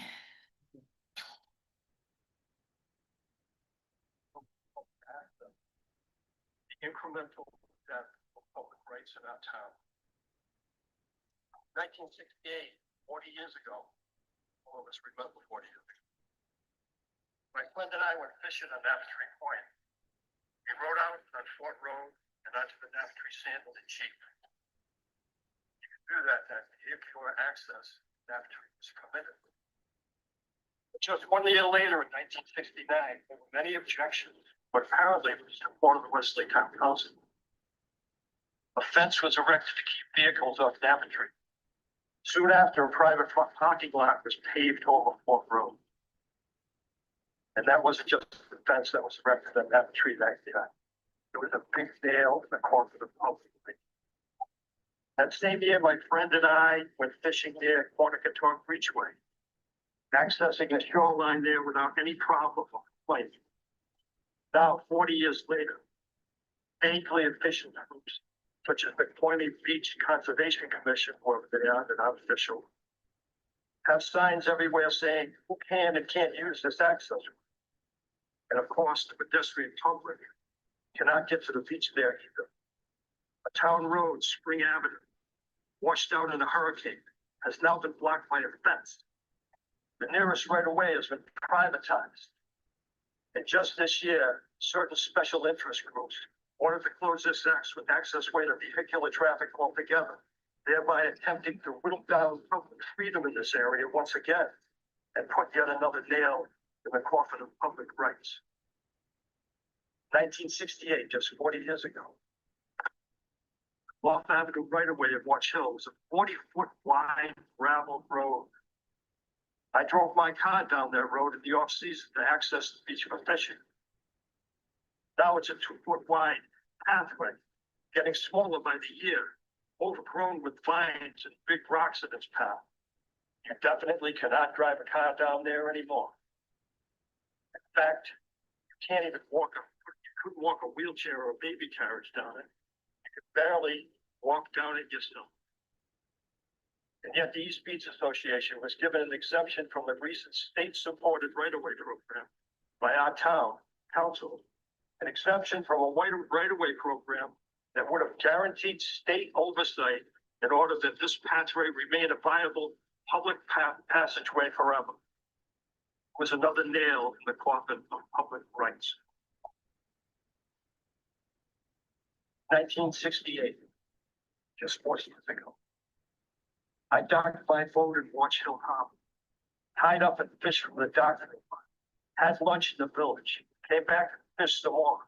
At night, I strolled the Watch Hill docks eating ice cream, as many others did. In fact, just 10 years ago, the docks in Watch Hill Harbor were available for public use. You could walk on them, fuel your boat there, fish from them. Now they're controlled by private interests with signs posted that say, no trespassing, private property. Definitely another nail in the coffin of public rights.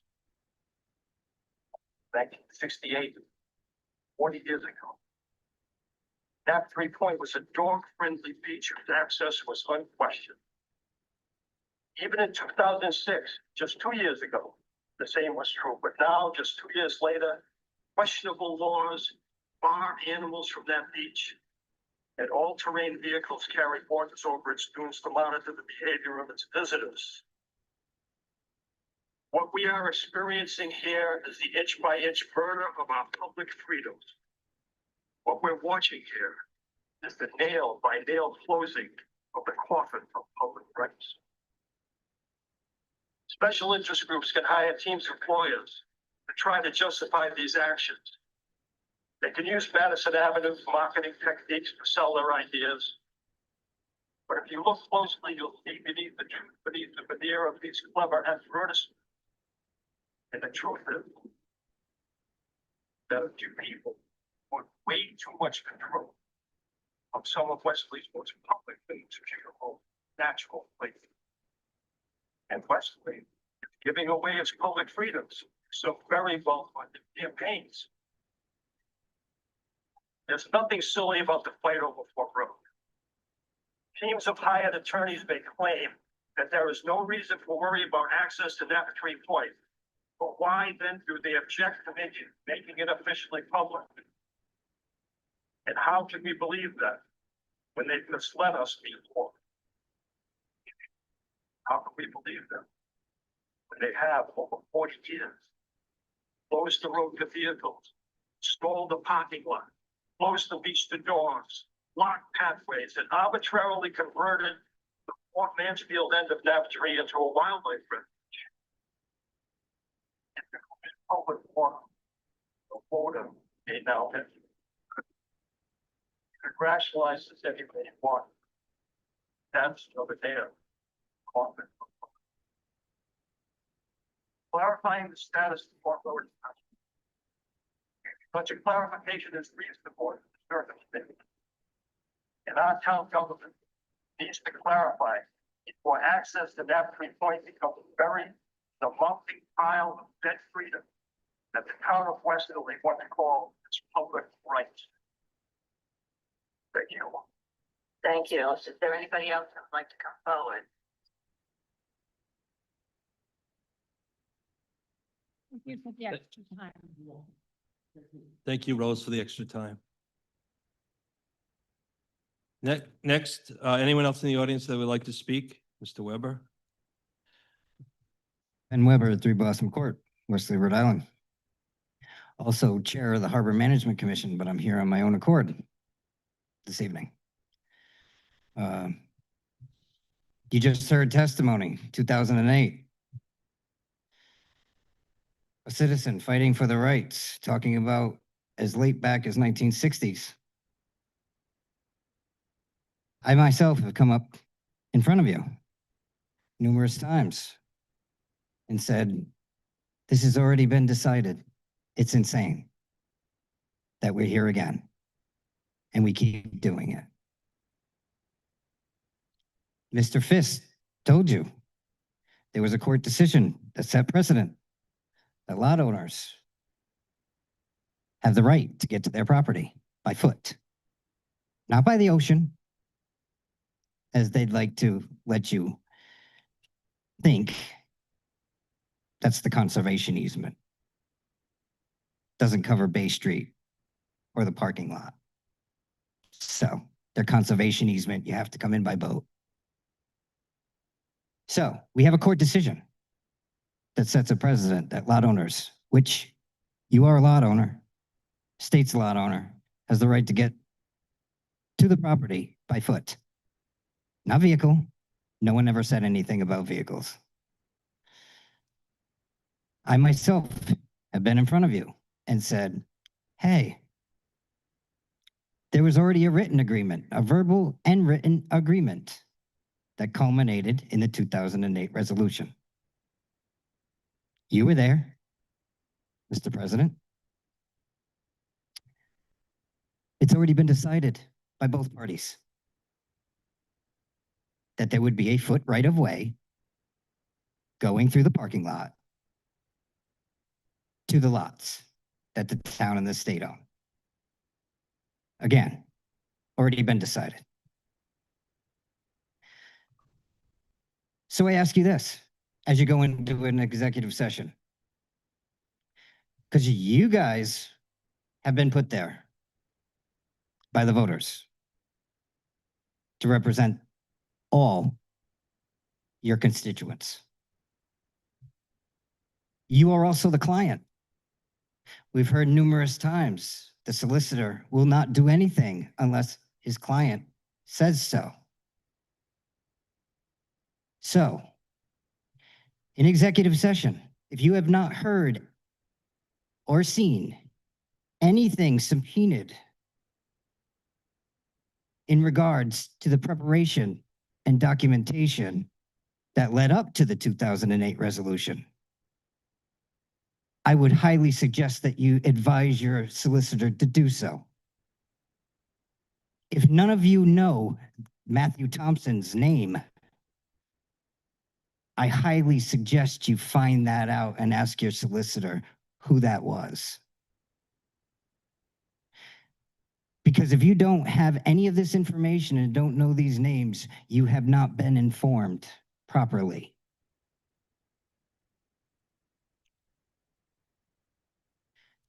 You are the client. Advise your attorney to do his job or her job.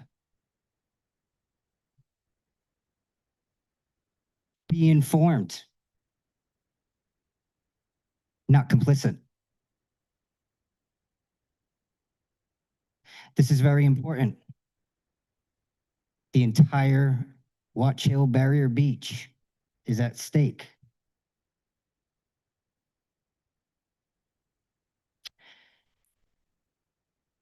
Why are we even in litigation? One can only assume. We've heard numerous times, we've never stopped anybody. What's the problem? The only reason they haven't stopped anybody is because they can't. As soon as they have the control, they most certainly will. Hence, a fence in front of parking lot spots, in front of Spring Avenue, a road illegally blocked off by a fence, with no way for a handicapped person to get there unless they walk down a 2-mile sand trail. They certainly don't mind about barging through a dune and cut through a dune to make private entryways. Please do your job, I implore you. Thank you. Thank you. Anyone else in the audience that would like to speak? Last chance, seeing none. Council response, anybody like to speak? Councilor LaPetra?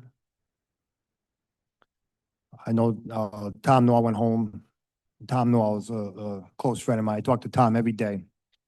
And, one of the most moving citizens comments I've seen in years, I could tell, I know Tom's voice, I could tell he got a little choked up when he was talking about the way the Vietnam vets were treated when they came home, and it got me a little. So, you know, I love seeing him here, and thank you for coming, Tom. A couple quick points on Fort Road. Mr. Palazzola, I love hearsay as much as the next guy, but I'd love to hear Stephen Napolitano talk to us sometime. The man who actually heard Judge Kilty tell us that Fort Road would be shut off the vehicles, but available for pedestrian access. I look forward to that.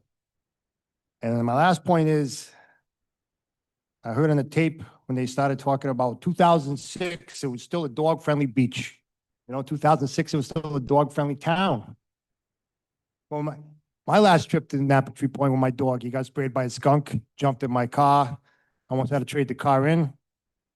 But, you know, not everywhere in town is a little bit on dog-friendly now. I hate to get off on a tangent here, but it was different, you know, when we were kids, and different even 20 years ago. You could let your dog run around, have some fun. It's less and less places you could do that now. So, you know, that's all. Thank you. Anyone else like to speak?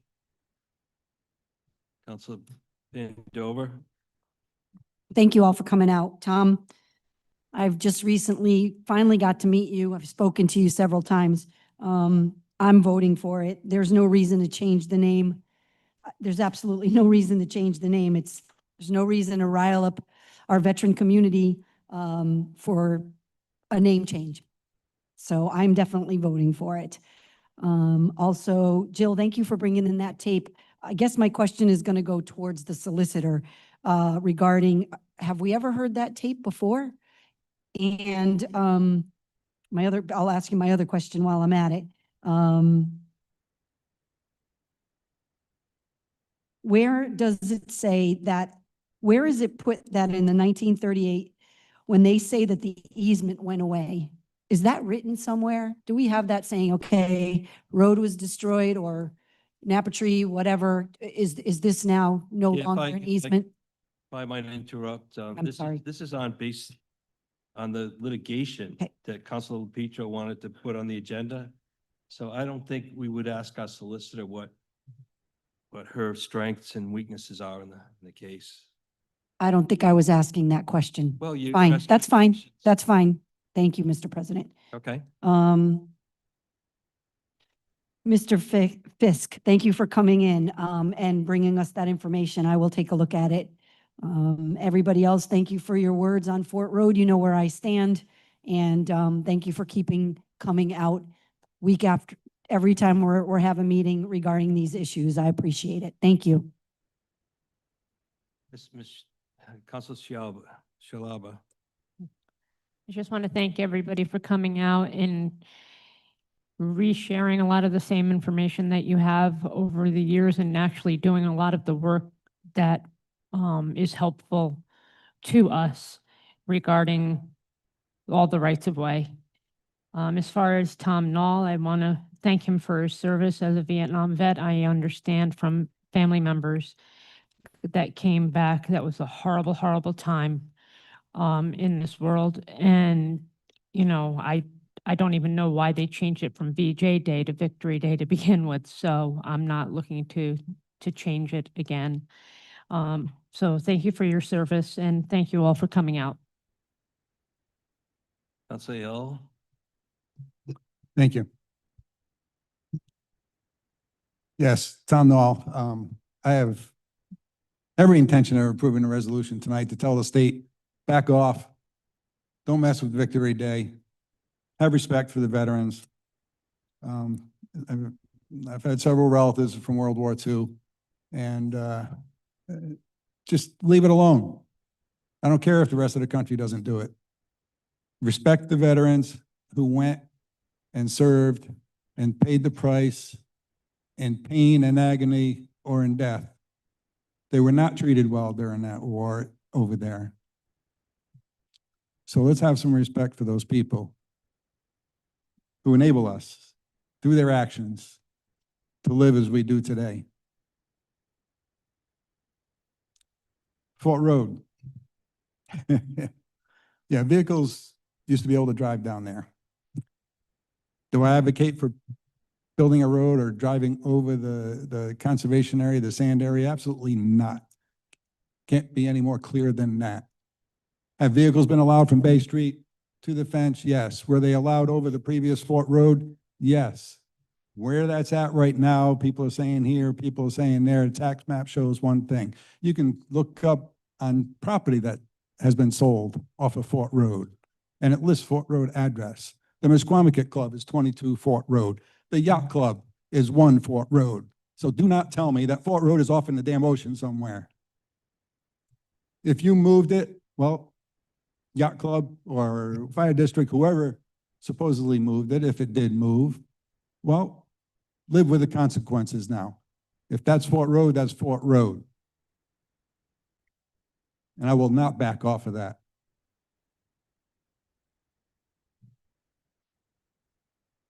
And the rest, and whether we go into executive session remains to be seen. We could do some things in open, or we could move it to another night. So once again, thank you. Keep sending in the information. And I know the solicitor's office gets it and they review things as they come in. So thank you again. Having 100 people doing research and providing information and data is so much easier than having 1 or 2 people trying to dig up all of this information. So thank you, everybody, and keep it coming. Council Healy. Thank you, everybody, for coming out. I will start also with the Victory Day resolution. Resolutions like this are a distraction. They have nothing to do with Westerly business at all. And we do not have the power to change any of it. And I would love to see, we have seen beautiful passion tonight and on other nights where other speakers were brought to emotion. That passion, that emotion needs to go to our state reps, the people that can make the change. That is who needs to be hearing about this kind of stuff. I also had a family member come back from Vietnam, but he was in a flag-covered coffin and he came back with a lot of medals, including the Purple Heart. I married into a military family. Does any of that really matter? No, but it's me having to prove to everybody that I'm not some sort of anti-military person. It just doesn't have a place here. I really want to see us bring our attention to Westerly business.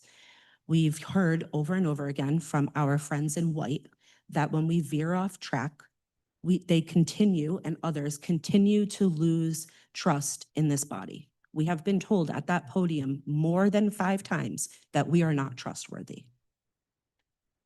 Not good. So let's get back on track and let's do what we can actually do here as a body.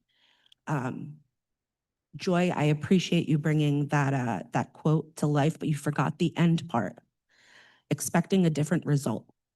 And I love that quote because I truly live by it, but also to just kind of not push back, but to show the other side. That's where that survey came from. It was, are we doing the same thing over and over and expecting a different outcome? What can we, how do we do something different? How do we figure out more? So that, for me, that is where that stemmed from. I mean, the length of this, aside from outside, like the judge, the courts, all of that, changing dates and everything outside of that, we are, as a council, I would say 3 months behind in all of the work that our solicitors have done for us. They've come in with wagons, literal wagons that you would tote a toddler in, filled with paperwork, and we could never see it because we were told over and over and over again, or voted over and over and over again to not go into executive session. So finally, at the last executive session, it felt like, oh, here's some information that we can all dive into. And it was said, I wish we had this information sooner. We would have if we just went to executive session and listened to the people that we are, as everybody knows, paying out of the butt for. So we have to do things together as a body to move forward. Right now, all I'm seeing is resolutions being presented to us to further divide the council. And a lot of people contacting me, whether it's there or on the phone or a text message saying, what's going on? Why aren't you talking about X, Y, and Z? And there's a whole slew of Westerly problems that people want to hear about. So I will conclude with that. I will thank everybody again for coming.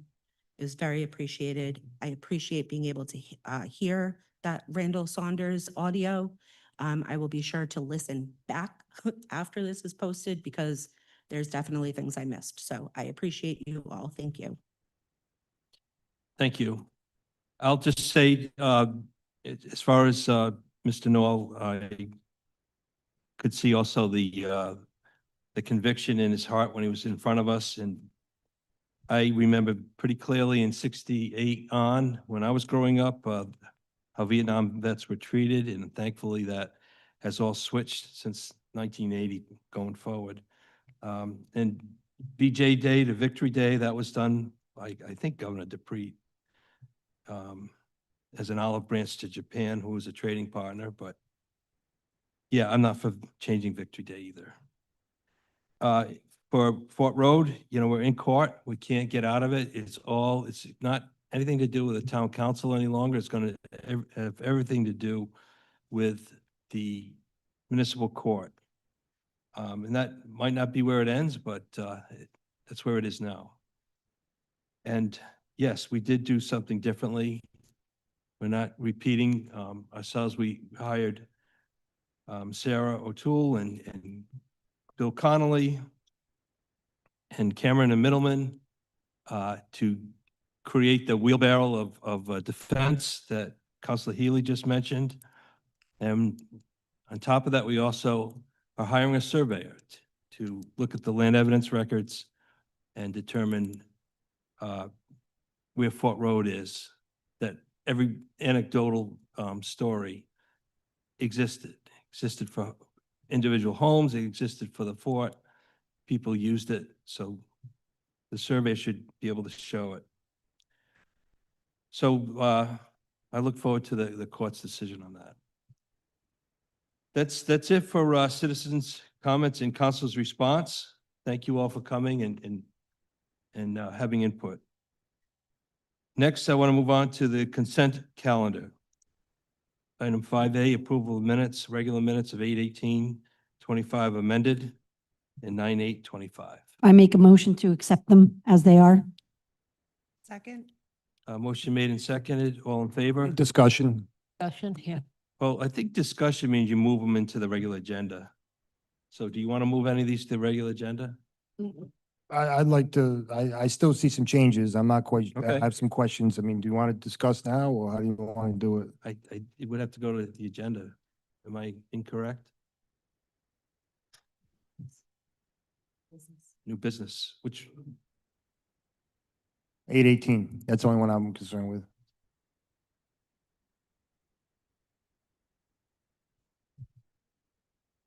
I don't have a I- problem with 9/8. I was gonna say, let's do them individually because I wasn't here for 9/8, so I'm gonna abstain for 9/8. okay, I'll retract. Can you withdraw your motion, Ms.? I'll withdraw my motion for the approval of minutes for 8/18. Withdrawing my second as well. With that, do I have a motion for the regular minutes of 8/18/25 as amended? You mean 9/8? I'm looking at I 8/18/25. think we just withdrew the motion. We're gonna put that in new business. We just decided. Well, I think we need that to have in new business. Oh, I'm sorry. Yeah. Automatic? Yeah. I'm not certain of that. Is the council clear they want 8/18/25 in new business? Consensus? I want to discuss them, yeah. Okay. So be it. That's. Moving on, consent agenda calendar for approval of minutes. Excuse me, what do Yeah. you, which one, we're moving August 18th to new business for discussion. What about September 8th? He's about to call that, I think. Oh, I'm sorry, I thought you were moving to the resolution. Approval of minutes for regular meeting 9/8/25. Do I have a motion? So moved. Second. Motion made, seconded by Councilor Petra. All in favor? Aye. Any opposed? Opposed? Well, not opposed, I abstain. One abstention. Thank you. Moving to 5B, fiscal matters, resolution authorizing the addition to the tax rolls, $1,320.73. Resolution authorizing the deletion to the tax rolls of $15,794.01. Resolution authorizing the addition to the prorated tax rolls, $7,980.74. Motion to approve all three. Second. Motion made, second by Councilor Petra. All in favor? Aye. Any opposed? All approved. Next, resignations and appointments. The first is, oh, I'm sorry. Councilor Van Dover, can you fill in for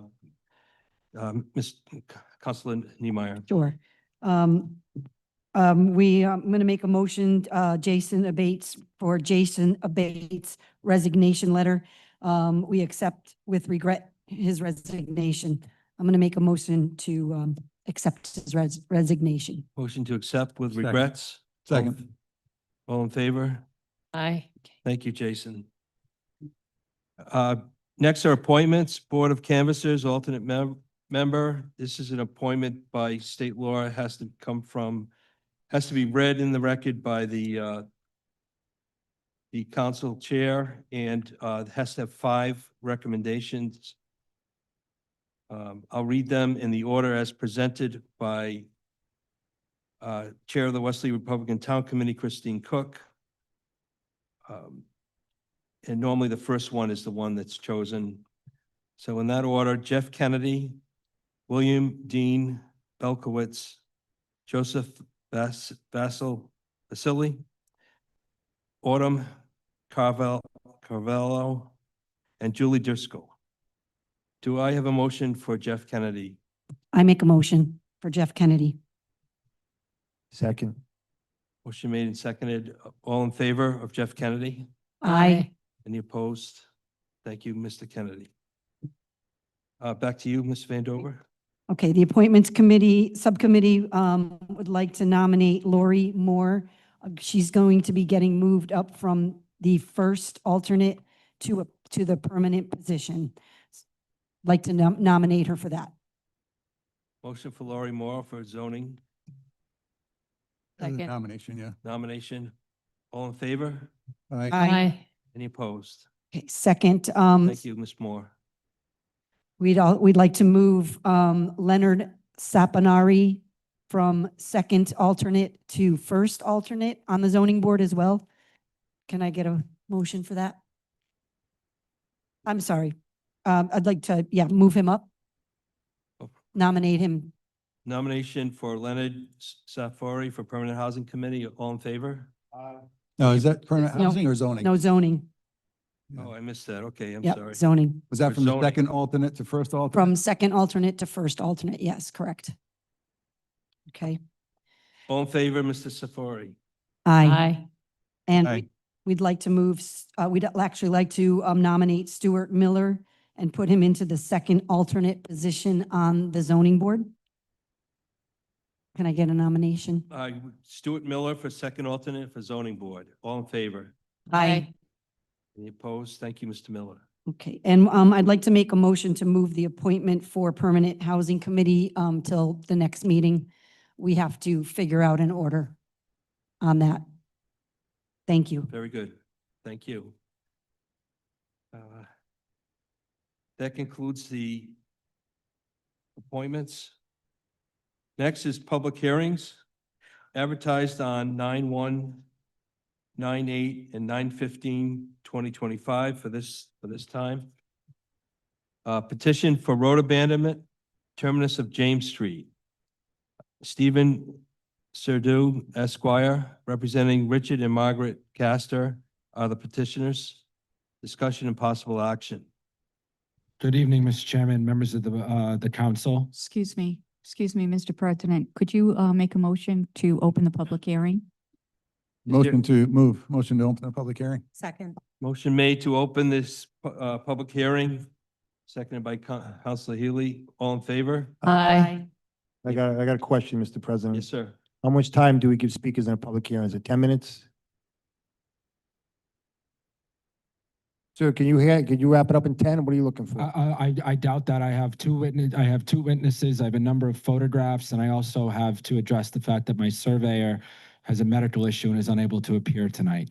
So I'd like to present the two witnesses that I have, go through the chronology of this area, how we've ended up where we are today, and the current landscape at the end of this street that is very different than when we started and very. All right, you different answer the than question. application. Miss Solicitor, what's the allotted time here? Yeah, so typically in these situations, there's not a time limit. They're allowed to present their case, their facts, their evidence. Thank you. It's not the answer I wanted. Thank you, Ms. O'Toole. With that being Please said, proceed. I am aware that we are late in the evening. That you all have a lot to do this evening and are volunteers and the same sentiments that your planning board member expressed about trying to be brief and get to the point. And I will speak to that. We're here tonight on an abandonment application.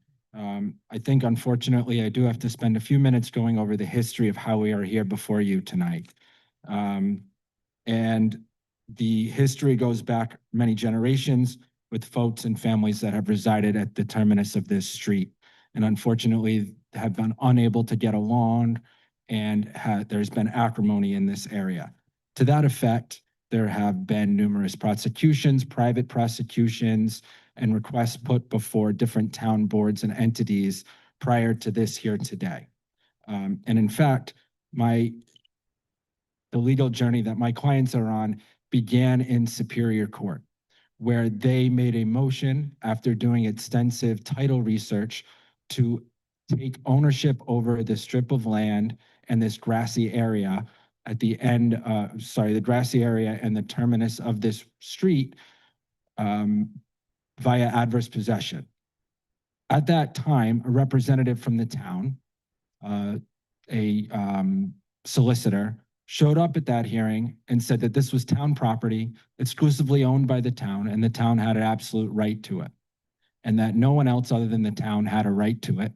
And as you may know, you cannot, it's almost impossible to adversely possess land owned by a municipality or a conservation entity, because land is used differently when it's open to the public.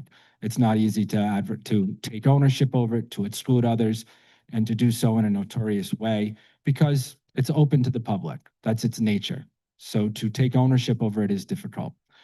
So then my clients were at a bit of a standstill as to what to do next, as they had, in their opinion, and some documentation, asserted ownership and dominion and control over this area.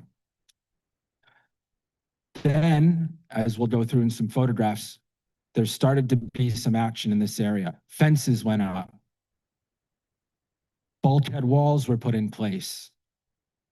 The town there were declarations that other portions of the terminus of this road had been abandoned, yet there are no deeds, there are no subdivisions. There is nothing that terminates the original ownership and the implied dedication given to the town from a deed back in 1926, I believe, when this whole area was platted out, and this street went all the way down through to South Joseph Street. So what I'd like to do with my first witness is present to you a number of photographs that I'll put up on the screen. I do have hard copies if the councilors would prefer hard copies, that show the transition of this area from a nice wooded path to essentially a illegally adversely possessed parking area, private parking area with private property signs posted. So with that being said, I call my first witness, Ms. Margaret Castor.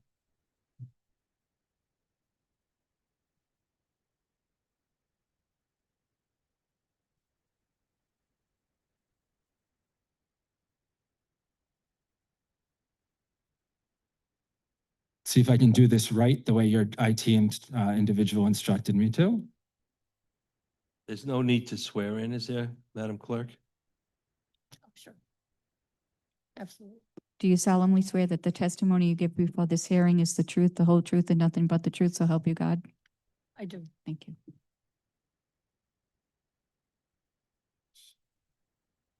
I'm going to attempt to share the screen. Let's see if I can do it properly on this screen, on this device.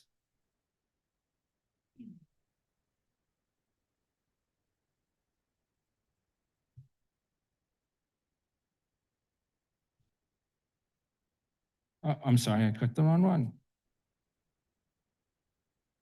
Probably jumping the gun on someone else's presentation here.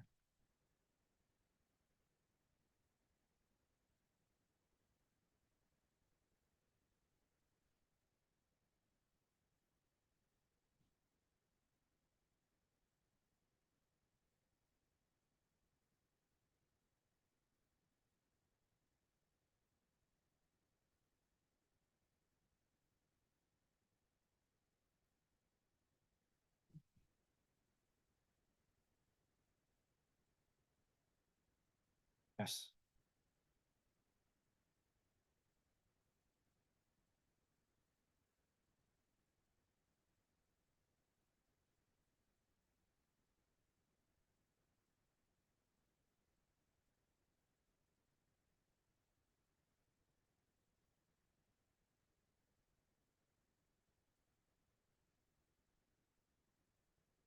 Thank you, sir. I appreciate it.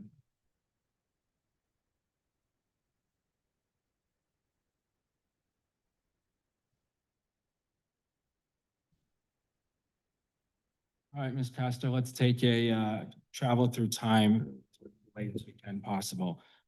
Photograph that's up there on the screen now. Could you briefly describe that to us? Sure. That photo was taken by me in approximately 1990. It was shortly after we had completed the building of our house. We had cleared the trees that were overgrown on the roadway. Some were in the middle of the roadway. It had been a dirt road There were clearly trees blocking the entrance of my property. And you can see in the lighted area, when we installed the lawn to our property, we had cleared the terminus of James Street and put loam and grass seed and grew lawn there just in the same manner that we had done so on our front lawn. We're gonna move on to picture number 2. Can you briefly describe this one for us? That photo came from Google Maps. It's a 2012 depiction of what the area looked like at that time. The grass that we had planted when we built our house is there on the right lower corner of the screen. There's a stockade fence that delineates the boundary of the other property that abuts the terminus of of James Street. And my driveway and garage are to the left of that photo. This photo here that I'm pulling up has a date stamp on it. And if you could describe what's going on in that photograph. Sure, it's 2019. I don't see the month, but nonetheless, it looks like it's springtime. My husband, Richard, who's also here with us this evening, was mowing the lawn on a regular basis. He would mow our lawn. He would take the tractor there and continue to mow that lawn routinely. Is that a no parking sign right next to him? That is a no parking sign. And is that the same no parking sign we saw in prior photographs? That is the same no parking sign, correct? And it's the same grassy area? It's the same grassy area. Moving on to another photograph here. Can you identify about when this photograph was taken? That photo was taken May 6, 2020. There are 4 individuals in the photo. The person to the left is Megan Nelson. The gentleman in the second to the left with white slacks and a black jacket is former town manager Mark Rooney. Standing second to the right is Chief Sean Lacey, and the woman to the extreme right is was the town planner Lisa Pellegrini. And this is the same no parking sign? That is correct. In the same grassy area? Same grassy area, correct. Okay. And this is this grassy area is the area that you went to Superior Court to determine an adjudication of ownership on, correct? That is correct. Okay. This is a photograph taken when? It was Labor Day weekend. That was September 3rd, 2020. Was it shortly after the prior photograph? It was. The prior photograph was May of 2020. This is September of 2020. And what are the fundamental differences between these photographs? The primary difference is that a vinyl fence is being installed along the frontage of my property. There are 3 railing posts that have already been installed. There are panels laying on the property next to mine that are going to be attached to those posts. And is that right along your property line, your boundary? That is along my property line, yes. And this is your brick driveway here, correct? That is my driveway. Okay. Can you describe this photograph and the difference between this one and the prior one? Well, the difference here is that those panels have now been installed and my frontage is now blocked. It's about 24 feet of frontage that has now been blocked. And that prevents you from being able to access this grassy area along your property, That is correct? correct. Okay. And do you know who put up that fence? I do. The fence was installed by contractors hired by my neighbor, Megan Nelson. And does that fence preclude you from utilizing the terminus of the street? Yes, it does.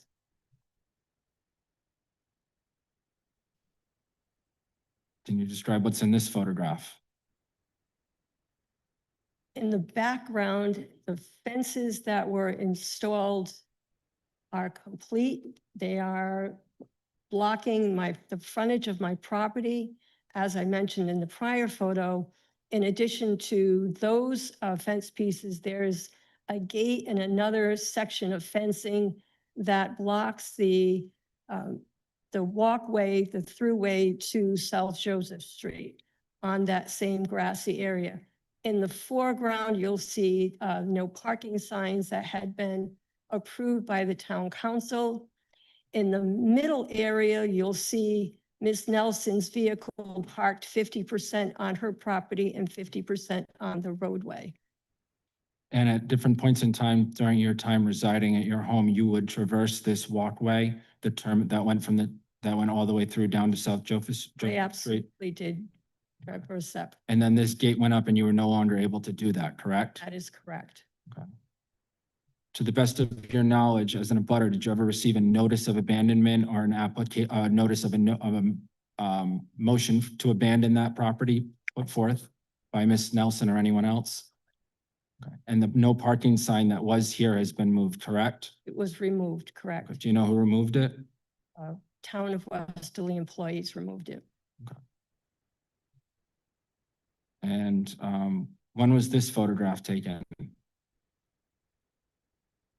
That photograph was taken in 2022.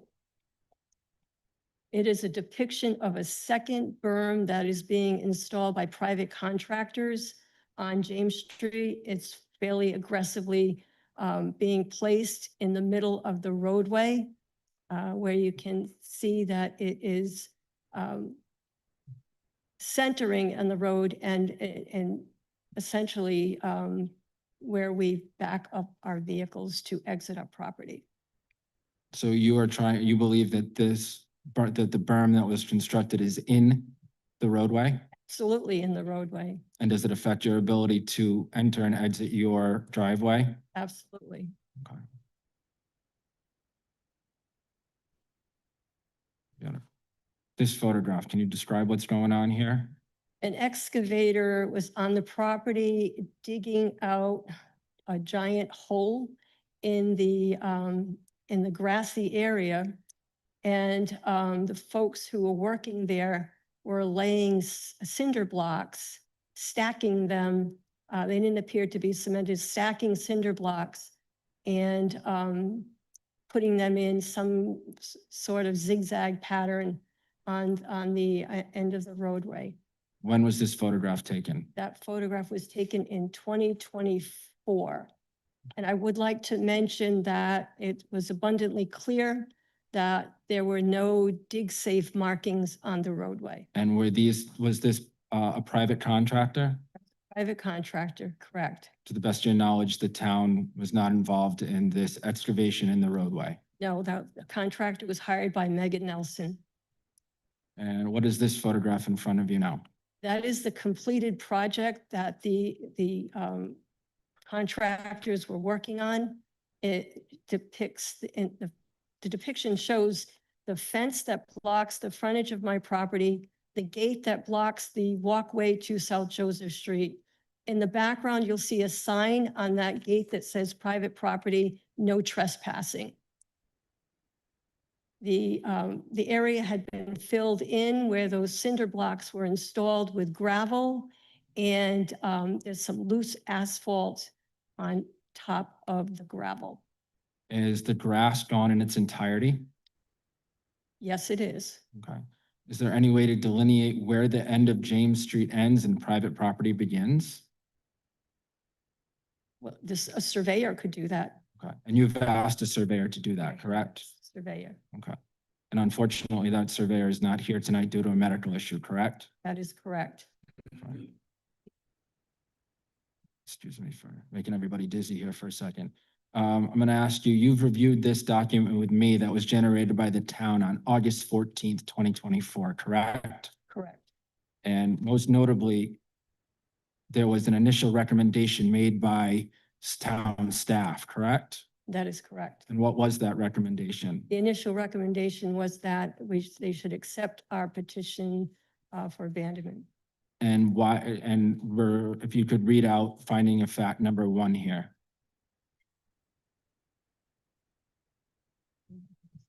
Good.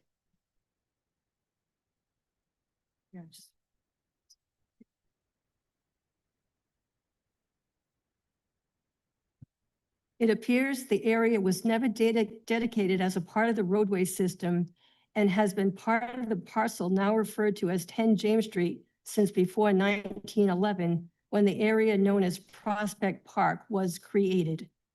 Do you own 10 James Street? I do. Is this, to the best of your knowledge, is this the current recommendation that was put forth by the town? No, it is not the current recommendation.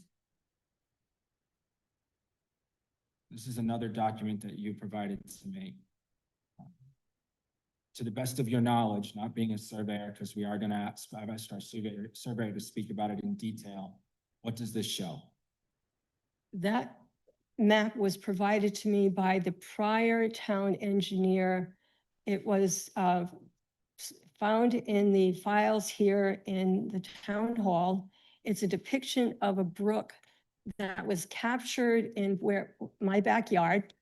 And the brook that was captured is connected to two drain pipes, one of which services a drain at the end of James Street in front of my property, and the other is connected to a drain pipe at the end of Lewis Lane. Is this one of the survey maps that you had generated by Mr. Boyer? It is. Turn it to the side so it's a little bit easier to read. And again, you're not a surveyor, and we'll ask Mr. Boyer to testify to the fact that you had him go down and perform a survey of the terminus of James Street after the construction of the fencing and the retaining walls and the gravel area, correct? That is correct. And to the best of your knowledge, is that the area, this small note here that says newly constructed wall? That is correct.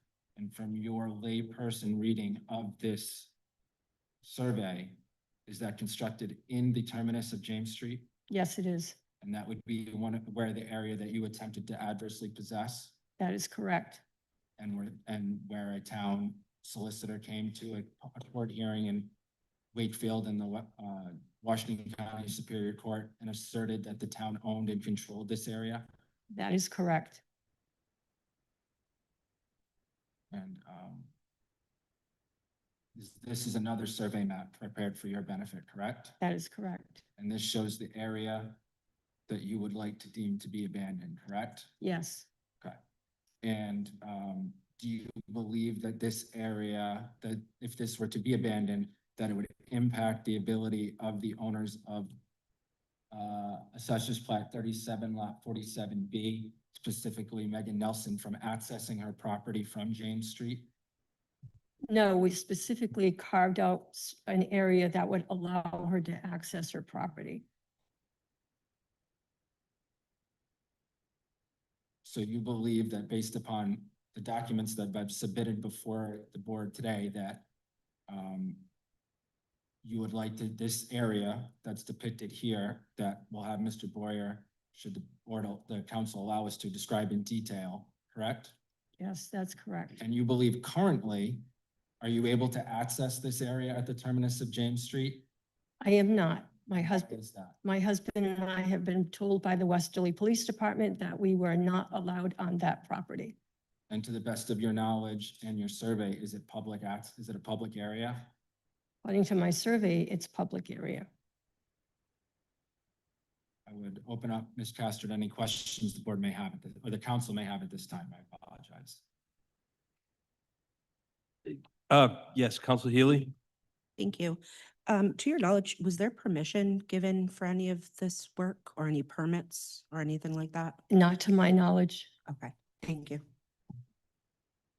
Yes, Council Shalaba? Thank you. I have a couple of questions. I know you're talking about, looking for it to be abandoned, but did you ever, when you found out about it, the property being owned by the town, offer to buy the property from the town? We would be happy to discuss compensation. There is a little bit of a quirk in the law that only certain towns by the legislative action are given that opportunity, but it would certainly a donation, some form of compensation, because it is public land, would certainly be part of a discussion. I have no objection to that discussion. And if the property was abandoned, what is your actual, what do you actually want to do with that property? I'd like to put grass back there like it was. Well, the purpose of us putting grass there initially was to beautify the area. It had been overgrown. It was a dirt road. The area specifically where the grass was had been rocks that looked something like what you would see on a railroad track. They were dusty and dirty. So we cleaned that. So the area looked aesthetically pleasing when you drove to the end of the road. So our aspiration would be to put it back to that condition so the road looks pleasing to the eye. Do you believe then that is kind of like a public right of way for everybody to use it? It should be. It should be today. It should be a public right of way for everyone to use. Okay, thank you. Other questions? I do. I'm not super clear on this. I'm looking at your pictures and I'm looking at the maps that you provided. Could you possibly point out exactly to me on here where we're talking about? I'm not clear. I can see, but I'm not 100% sure because yeah, are we talking about right there? This is a tax. So just to, that's like the map in front of you, it's actually the original survey map, original plat map, which I included in my application before you board. And the area we were discussing is this area there on Chain Street. Yep. The terminus. Oh. This, where it comes down to Shore Point. Okay, And then the gate is across this area. okay, That's the extension of Chain Street, down to South Joseph Street. okay. And I was So here, we're talking here. here, but then there's also an extension that goes through here. This is a snapshot of the tax assessor's map. Okay. On So- the survey or the plat map. And so that's the survey. This survey plat map that's been reported, and in every survey of the area since then, it's referenced it. Okay. All right, I just want to make sure I was looking at the right place. All right, thank you. It is an old plat. I would suggest to you that it harkens back to a day in Westerly when people would walk places more often than driving places, and walk downtown and walk down the hill and walk down below to reach the spring that brook and to access the brook that was in that area at that time. And I think Ms. Castor knows the history, having lived there for so long. Yeah, the history is that the area where my house was owned by a man named George Kuhn. He was a Westerly farmer. He owned a significant amount of land. If you started where my property is, and you went all the way up to the nursery school and the and Taylor Court, that was all his property. This brook ran through his property. At the end of his property on what is lots 21 and 22 of the parcel next to Mr. Kuhn's property was a spring.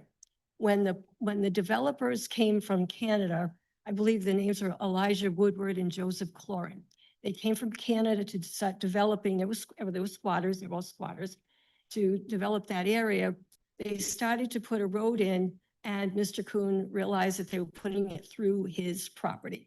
So rather than continue with the road, they narrowed it where you see it looks like a funnel, and then continued with maybe a 5-foot wide path that would bring them to South Joseph Street, where the spring was on lots 21 and 22. Because we're talking about platting back in the early 1900s when there wasn't indoor plumbing, people relied on those springs. So people from both sides of the plat had to get to the water on lots 21 and 22. So access had to be given. It wasn't the width of a road because, as I mentioned, Mr. Kuhn's property was already there. They created that path rather than the full road, so access could be given to people on all sides of the plat. Thank you. I have a question, a quick question. You're asking in this petition to abandon James Street that's along your frontage?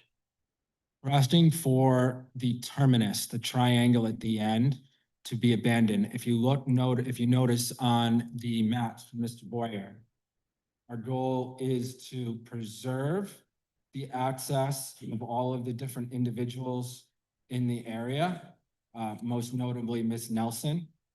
And you can see that area here where it says paved driveway. That area is where the silver vehicle that you saw in this photograph. I apologize for the flipping and scrolling. The silver vehicle you see here depicted in this photograph, that is where that area is, where she has it, where that vehicle is parked. So we're asking that the terminus, which is essentially the area that has now been turned into a raised gravel private parking area with the private property signs posted up onto it, be abandoned and divided appropriately under Rhode Island general law. There's an additional argument and discussion about the strip of land that is behind this gate, which is now effectively inaccessible because due to the raised bulkhead wall. And I have a title examiner here who can speak to the history of James Street and where his research goes back to that site plan or plat plan that I referenced when I was speaking to Ms. Dover, or Counselor Dover, I apologize. So with that being said, I'd present him this evening if there are no more questions from Ms. Castor. Well, there still is. I'm sorry. The area of the abandonment, is it shown on the Boyer survey as 1,412 square feet? Yes, I apologize. I don't have that exact number in my head, but it is, our proposed area is shown on the Boyer plan, yes. And that area to be abandoned, that's the entire frontage of the Castor property. There's no other frontage. I'm sorry? There's no other frontage to the Castor property On which street? on James Street or any other street. No, Castor's property here, as you can see this darker shaded area, Mr. Duhamel, that's where their driveway is right now, correct, Ms. Castor? So it would just be this smaller portion down at the absolute terminus of it, which is now where that white vinyl fence that you saw placed there in the roadway. But the parcel that you submitted Yes. runs to the end of a stone wall, and that's from the stone wall back. There is no longer James Street. It's James Street.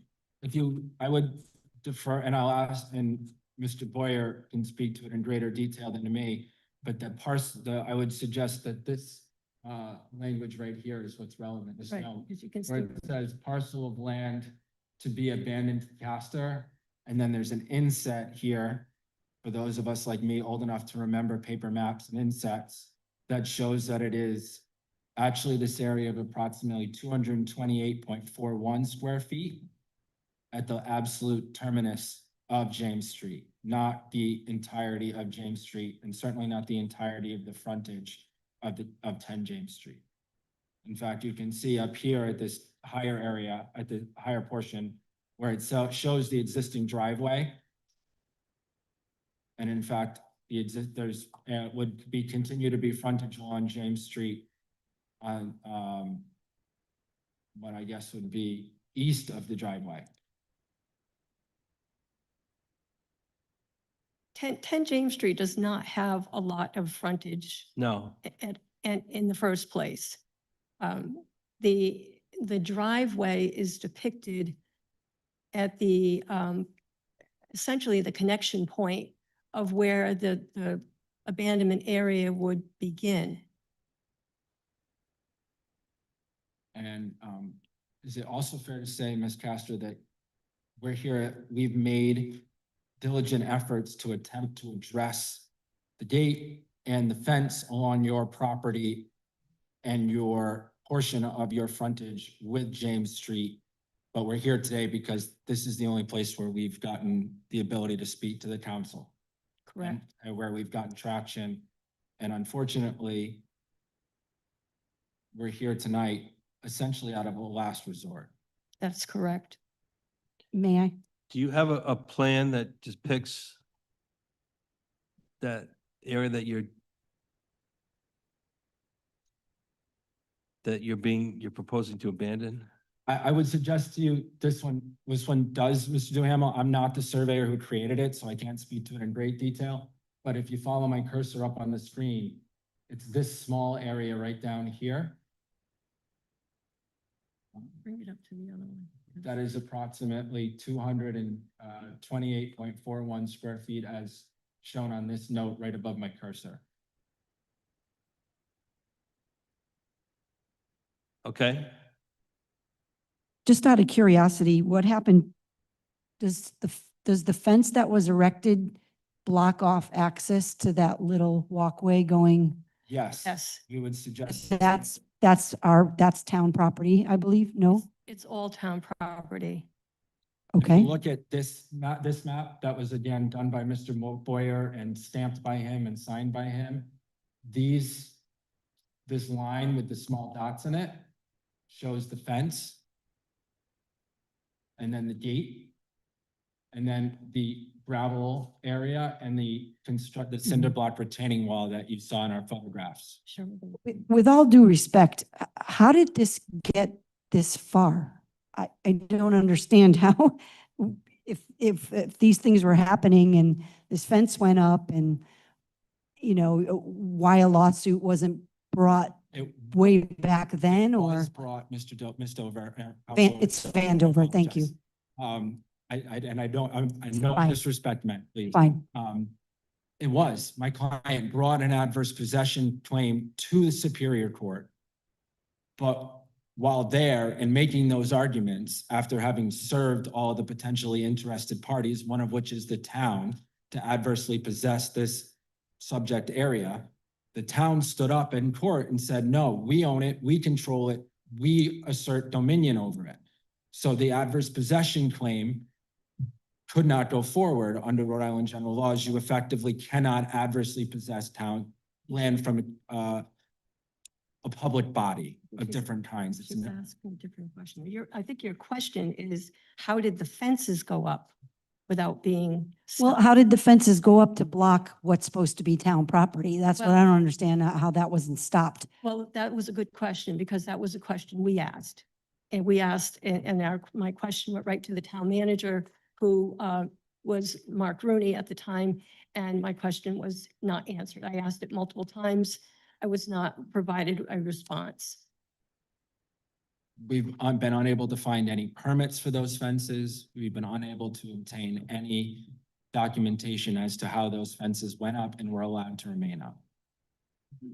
Okay, thank you.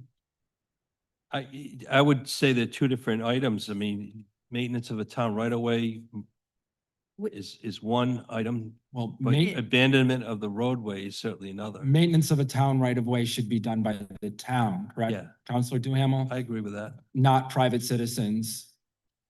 And what I think we've shown you today in our pictographical chronology is that maintenance in that area was usurped, adversely possessed without going through the correct channels.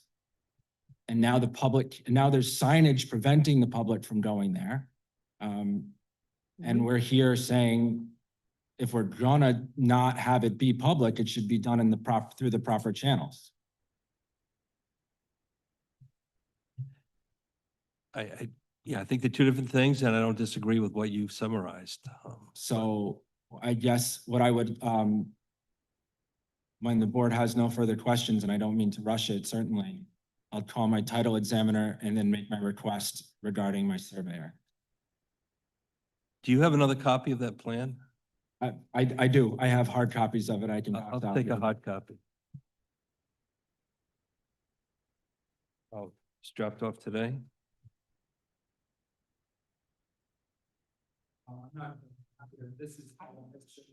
I have the pictures. I downloaded. Is this your plan? No, this is for the,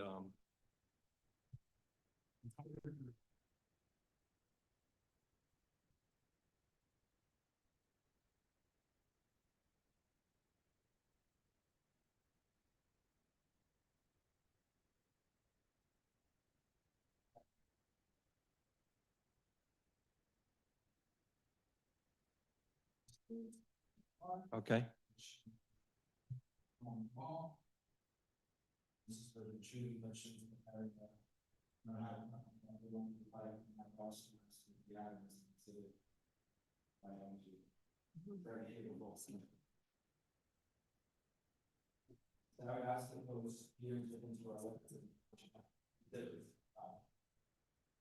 As well as the photographs that I've presented to the board this evening. But you don't have a plan that defines what the yellow boundary is, right? The yellow boundary, I'm not sure. I The understand. the shaded yellow, there's no plan that shows the dimensions and area of that. It's on the second map that I gave to you. It shows the dimensions of the area to be abandoned. I I don't know that I see it. If I may approach Mr. Council. Here's my two plans. So, this area. And this plan. Yeah, so this boundary here is here. So, yeah, this is our original adverse possession plan. So that takes out all your frontage. That was correct. But the plan that. Yep. Look, we're gonna go straight in. Plan and see if there's it's approximately 23 feet on one side, 15.25 feet on another side, and 7.5 feet more than 8. Yeah, we got to zoom in on that. This is the one. Excuse me, the two maps you just handed me, is that one exhibit? Yes, they can be entered as one exhibit. That's fine.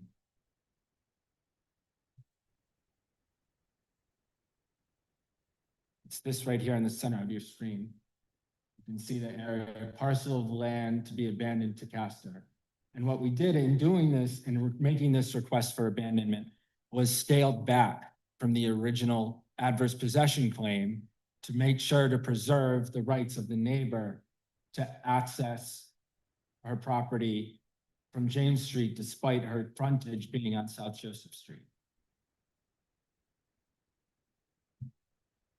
Okay, I'll let you finish your presentation.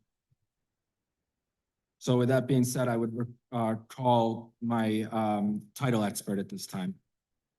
Thank you.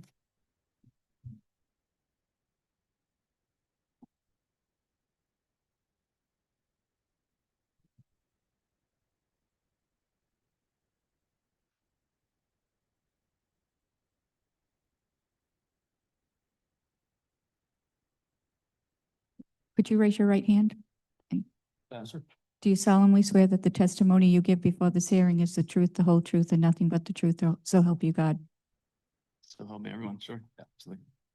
Can you tell us your name and your profession and your expertise in your profession, sir? My name's Jake Paris, first name Samuel. I am an attorney with Pilgrim Title Insurance Company. We practice or don't practice, depending on what the Supreme Court says. Oh, sure. Yeah. No. The sort of principal focus of my practice is property and real estate law matters and title matters, title insurance. To that end, we were asked to kind of dig into this with an eye toward what could be insurable,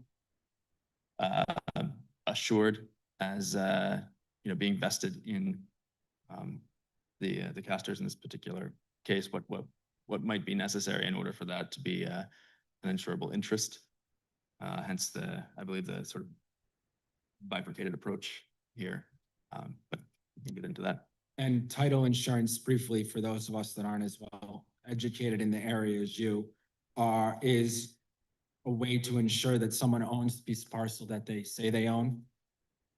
It's a manner of assurance, yeah, that there's a affirmative indemnity against claims of adverse parties that would be contrary to those of the purported proper holder of that title. And were you initially requested by the casters to do this in Bennett to help assist them in their adverse possession claim?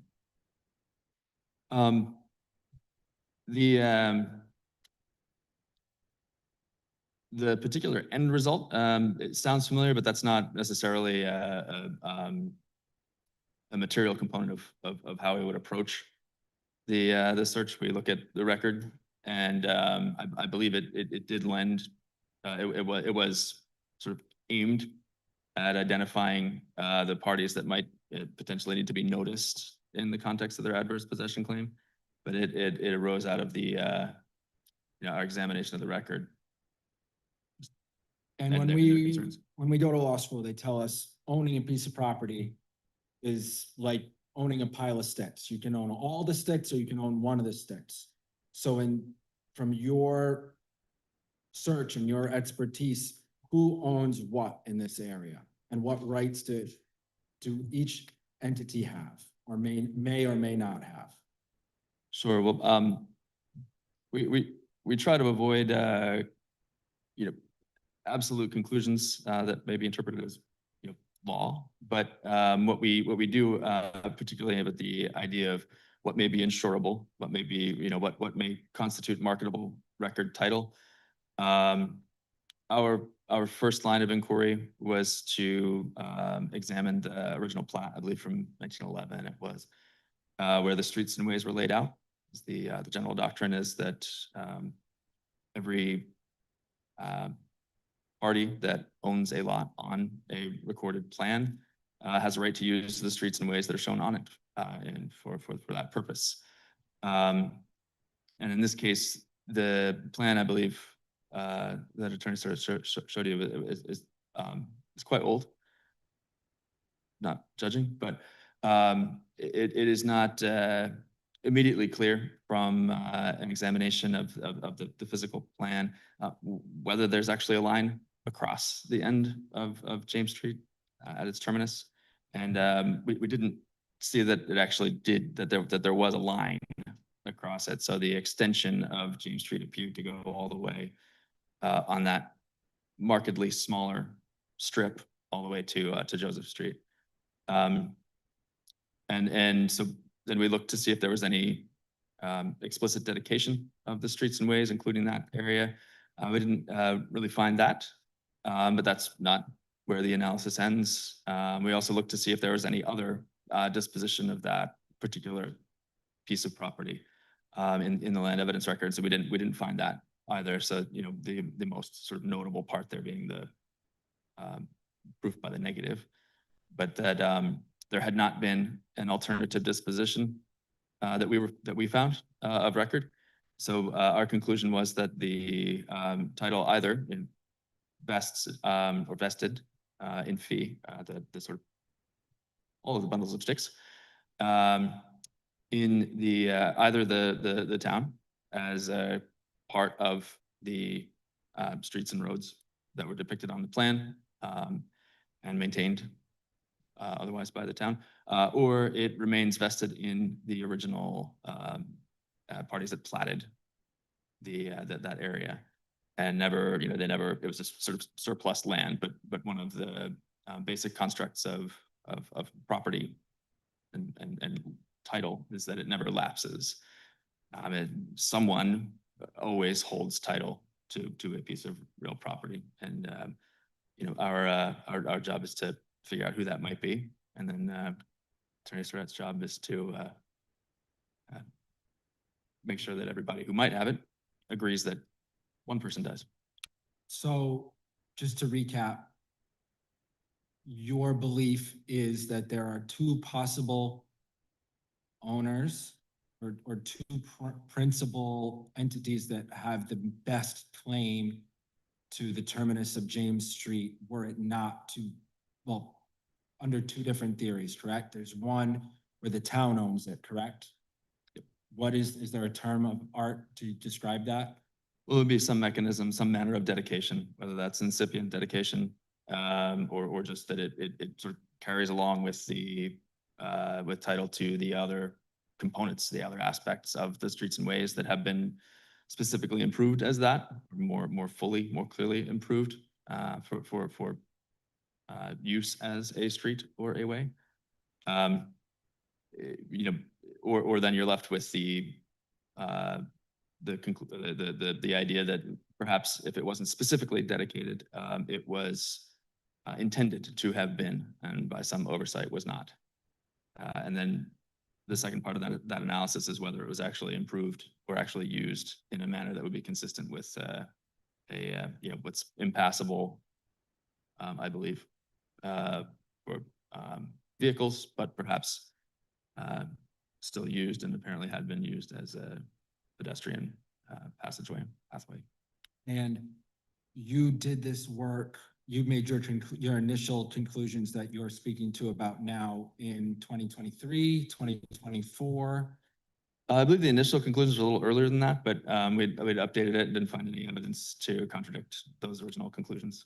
And those conclusions are that James Street is either been, it's implicitly dedicated to the town, or remains in the ownership of the original platters and developers, correct? Yeah, if there was, if you follow the incipient dedication doctrine, you know, there would have been an implied dedication to the town, and then the town would have accepted that by allowing it to be used or causing it to be used and maintained in the manner in which it would have otherwise been for public purposes. So, you know, whether that's a you know, drainage lines or sewer or whatever underneath of it, or you know, permitting the maintenance or causing the maintenance or maintaining it themselves for the, you know, pedestrian walkway. But obviously in this case, where the rest of the street had been improved with pavement, it didn't make sense to do it there. And then so those two components would have to be there. But so failing that, again, you know, we'll give alternatives rather than make you know, necessarily legal conclusions when there is a possible alternative. So if that dedication argument failed, then title would remain vested in the original platters. There was no evidence of an alternative conveyance by the parties that held the land that was subdivided by this plat from 1911. So there would be, you know, the heirs at law of those parties. But in any event, in either construct of the title to the underlying, you know, fee interest, that is subject to the rights of the public to use those areas in the same manner as a street or way would be used.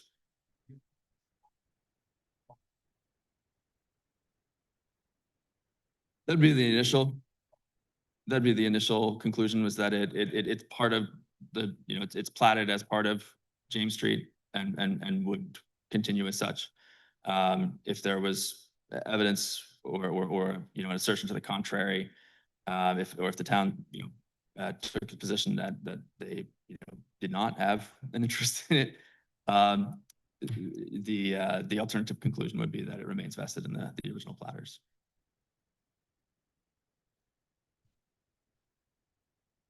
I would open up my expert to questions from the board. Oh, thank you. So my mic was off. The summary is that James Street is a public road, as from your research. And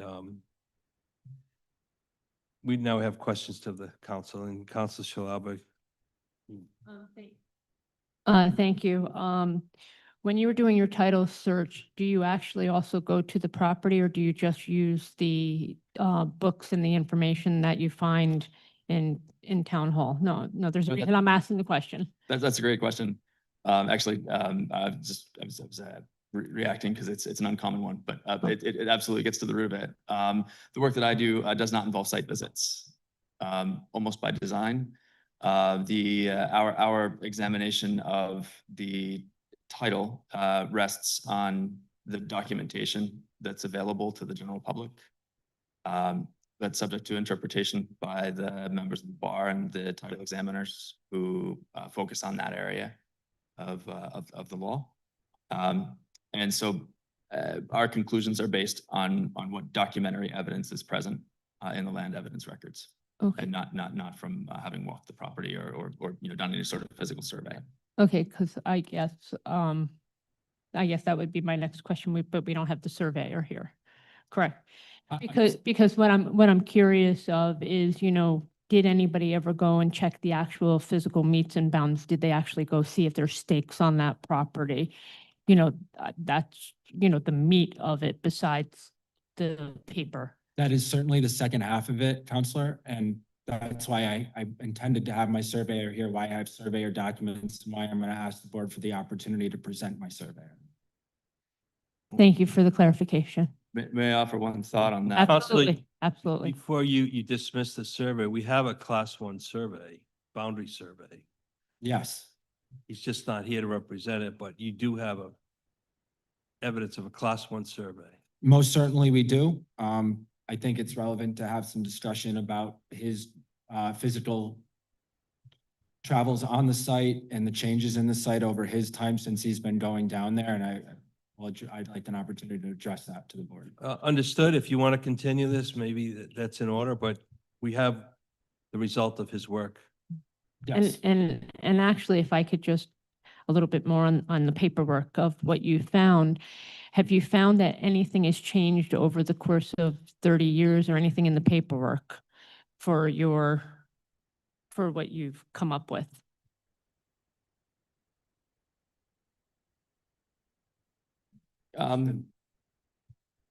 We found evidence of purported inclusion of the sort of James Street extension in a subdivision plan that was recorded in, I think, 2012 for the abutting property owner. But the description of that property, and again, we didn't, the actual budding property, and for that matter, 10 James Street of the petitioners, weren't the focus of our examination here. Our focus was on this sort of discrete strip of land, but we did find that it appears to be included within the area of a purported sort of lot merger by subdivision that I believe was recorded in 2012 and then subsequently confirmed in 2020, I believe it was. But the description of the property on that is again going back to the original 1911 plan for most intents and purposes, and it identifies the specific numbered lots on that original plan, which is appropriate and legally sufficient. That extension of James Street is not a numbered lot on the plan, which leads to the sort of basis for our analysis. Thank you. And did you want to elaborate on something before? Oh, I was just going to say that in addition to the survey, we actually have the benefit of this entire area being platted previously. So we have depictions of the area in land evidence records going back to 1911, and it's largely remained unchanged. Thank you very much. Any other questions of the council? I do. I'm looking at this map and I'm a real estate appraiser, so whoever subdivided some of these lots, I don't know what they were thinking, but they certainly made it very complicated. I was going to suggest moving your driveway maybe over, but there's a property that's in front of part of your property.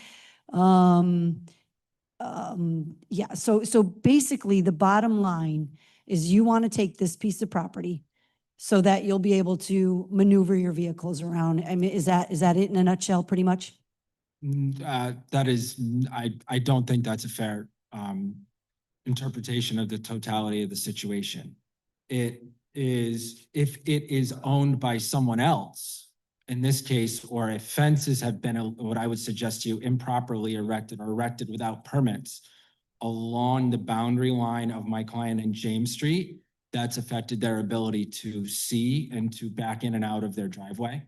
So while this area was grass, it was easy enough to back in to see, and then they would back over and utilize that grassy area as well as maintain it.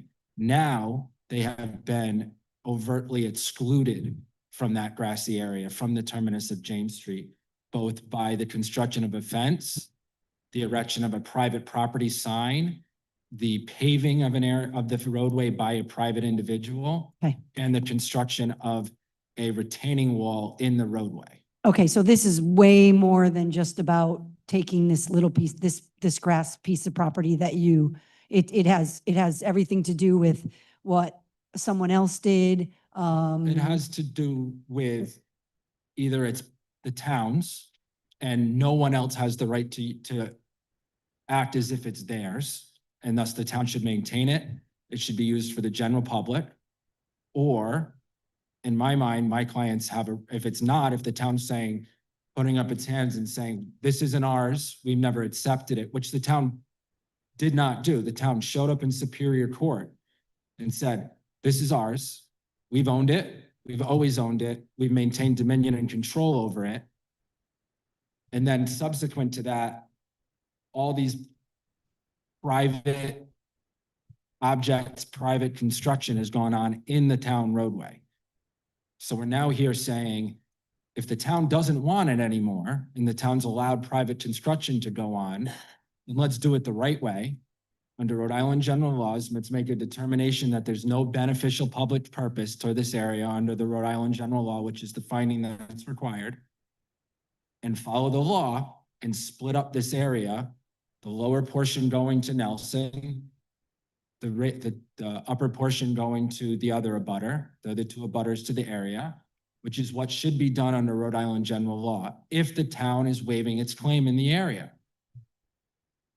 If they're not, then assert dominion and control over it, make it grassy, follow the recommendations of the agencies, the fire department, the police department, the engineer department, which seems to be a little bit all over the place and going back and forth, or follow the original recommendations of your planning board So you're asking us and abandon it. as a town council, I'm sorry, I didn't mean to interrupt no, you, I please. apologize. So we have two options, is what you're basically saying. And, okay, that's what I want to know. I wanted to know what you want. What is it that you want from us? We would like it, quite frankly, to be fair. Either it's divided under it's abandoned under Rhode Island general laws, the findings are made, the parties get surveys, new property lines are put in place, you get deed descriptions, administrative subdivisions are done for each lot so that it's combined into each lot. So if someone like my colleague goes and looks in the future, there's a track record to show. Understood. Appraiser to why those lots, and then it's an insurable title interest that could be sold on the open market. Or the town to assert full dominion and control, pave it, put a grassy area, and prevent anyone from other than traveling in it in a vehicle or by feet or as other public rights of public ways are utilized. Understood. Thank you for explaining that. I just wanted to make sure I was clear. Thank you. So that's why we're here, to Yeah. try to have a discussion. I think there's a lot of unanswered questions, and that some that you may not be able to answer. Me personally, I think we need to take this and take a look at it, individually, maybe talk with our solicitor. That's what I think should be done here. That we would welcome the opportunity for people to come down and look at it. You're welcome to park in my client's driveway. Just give us a little heads up so we know who you are. Of course. Or to park on the roadway. I believe one solicitor or one counselor did come. We welcome other folks to come down. I think that's a great idea, Counselor Van Doren, and would welcome it. I think it leads right into my request to come back at your next meeting with my surveyor and be very brief. I promise, Counselor LaPetra, and to speak Don't to worry just about that him. issue and go from there. Okay. And before Thank we you. make a conclusion, Ms. Vandover, we don't have a plan showing this, the abandonment. We don't have a plan showing the parcel. We don't have a plan that shows state law that half of it goes to the one abutter, the other half goes to the other abutter. And then the strip of land, there's going to be two other abutters that are going to gain that piece of land. So we don't have that plan. What we do have is the petition to abandon, and it's not not complete in my opinion, but I would suggest we you- also have recommendations, if I could finish. We have recommendations from staff that says not to abandon it. So if that's something that you're not adverse to, if you're just looking for the town to take care of this piece of property, that's what our staff, or this is what our planning board, our the engineering, they all requested that it stay as a public right of way. As it exists today, that it remain a public right of way. So Well, I have a hard time believing it's a public right now existing as a public right of way with your title attorney said it was a public right of way. but its utilization. That's another matter, and that's a fair matter, but. So I guess then I would request that all the parties come down and view it and request the opportunity to come back and have my surveyor explain in great detail the plan in front of you, and I will submit a legal memorandum regarding the law and how it is how abandonments are divided when there's an area to be abandoned. I'm happy to supplement my application to that effect. Okay, town manager, you were on site in historic photos. Am I speaking out of line that you're in favor of it being a public right of way? Yes, you have memos, from everyone. You can see all the recommendation and planning. And just to clarify, and I'll pass them around if everyone can just take one, is the memo that Attorney Surdot referred to, original memo back in August of 24, that indicated it was approved or not approved or recommended for abandonment. That was a initial memo, and I talked to the planner today, from the planner, when she originally got the request from Attorney Surdot. And then she learned there was a lot more to it after that. And there's a November memo. The planning board never made a decision on it back in August. That was a memo from the planner to the planning board, of which she re-filed another memo because it was tabled in November, which is the one I'm sending you now, which then clearly dictates that it is not recommended for abandonment. This is town property. You have numerous people coming before you every single night about rights of ways and abandonments and this and that. There's nobody on the town side that will recommend abandoning property. Keep in mind, every single property in town has a town property in front of it. And I'll use my own property as an example because there's a lot. I have 100 feet of my front yard, 100 feet up my front yard is owned by the state of Rhode Island. I have curbing, sprinklers, landscaping, pillars, electricity, trees, cobblestones, all on the state right of way. If the state right of way wanted to come in tomorrow to dig it up, to do whatever they have to do to it, they have every right in the world to do it. It's the same thing with this portion of property that's in the white area. That is the improvements that are made on the Nelson side of things we went through this. I have been dealing with this issue between these neighbors for my entire 35-year career on the police department, my entire career. Because I believe their house was built in 87 is when I got on the police department. So we came to the conclusion there was an issue on the right of way, the stairs that go down. And there was information provided. It went through Solicitor Conley's office. There was surveyors involved. And it was determined that the path that goes through with the steps was not a right of way. It was Caster's land. She owns Megan Nelson's land. She owns the land on both sides of that right of way where the gate is. Her improvement at the end of the road, her fence, that's on the border of the Caster's property. The fence to the left side of that. The gate is where the stairs went down. When the picture they showed, when myself and Mark Rooney were there on that, was we had notified the Casters that the fact that the right of way, the stairs going down, were deemed not to be a right of way. It was part of Megan Nelson's land. And this little grassy knoll that probably got mowed more than the greens at the Musqueamica Club, because both sides were mowing it, is town land. It's the end of the town road. As we implore people to, we welcome people to maintain the land that's in front of their house that's owned by the town. Happens every single day to every single parcel in town. Obviously, Megan Nelson would have lifted this up, so obviously it must be for parking. They can back into that property right there and pull out. There's nothing preventing them from backing into that to pull out of the driveway. I mean, this is from a town perspective, we'd be crazy we have drainage that runs under that according to the engineering side. And it's our responsibility to maintain it. And if we have to get in there tomorrow to get something, to maintain something, it's our property. We will do that, as we do on all other parcels in town. So. The vinyl fence that's in front of the Castor property, it's purportedly being put up by the Nelson. The vinyl fence was, yeah, I'm guessing was put up by the Nelsons. Yes. Would the Castors be allowed to take that vinyl fence and move it? It's on the property line. So I don't think you do not It's on the need, other side of the property line, no, it is not. It's on the property line in front of the Castor's house. but it doesn't abut. You can see that the fence is on the property line of the Castors that demarks the property line of James Street. But the fence, It's on the Castor's property line. That is correct. And the property line of James Street, correct, down to the gate, which is the property line of the Nelsons. You do not need a permit to erect a fence on a property line. So I know there was some mention, up to 6 foot tall. You can erect a fence on a property line. but if they did not want it, they could move the fence. Where are they Because moving? it's it? not Okay. abutting their property. It's not abutting the Nelson property. It is, it's abutting the town, the Castor's property. That is correct. So I don't know that this is, an application has been filed. I imagine we'd have to, Mr. Duhamel, may I make an inquiry, or Counselor Duhamel, I apologize. The town manager said something was deemed abandoned.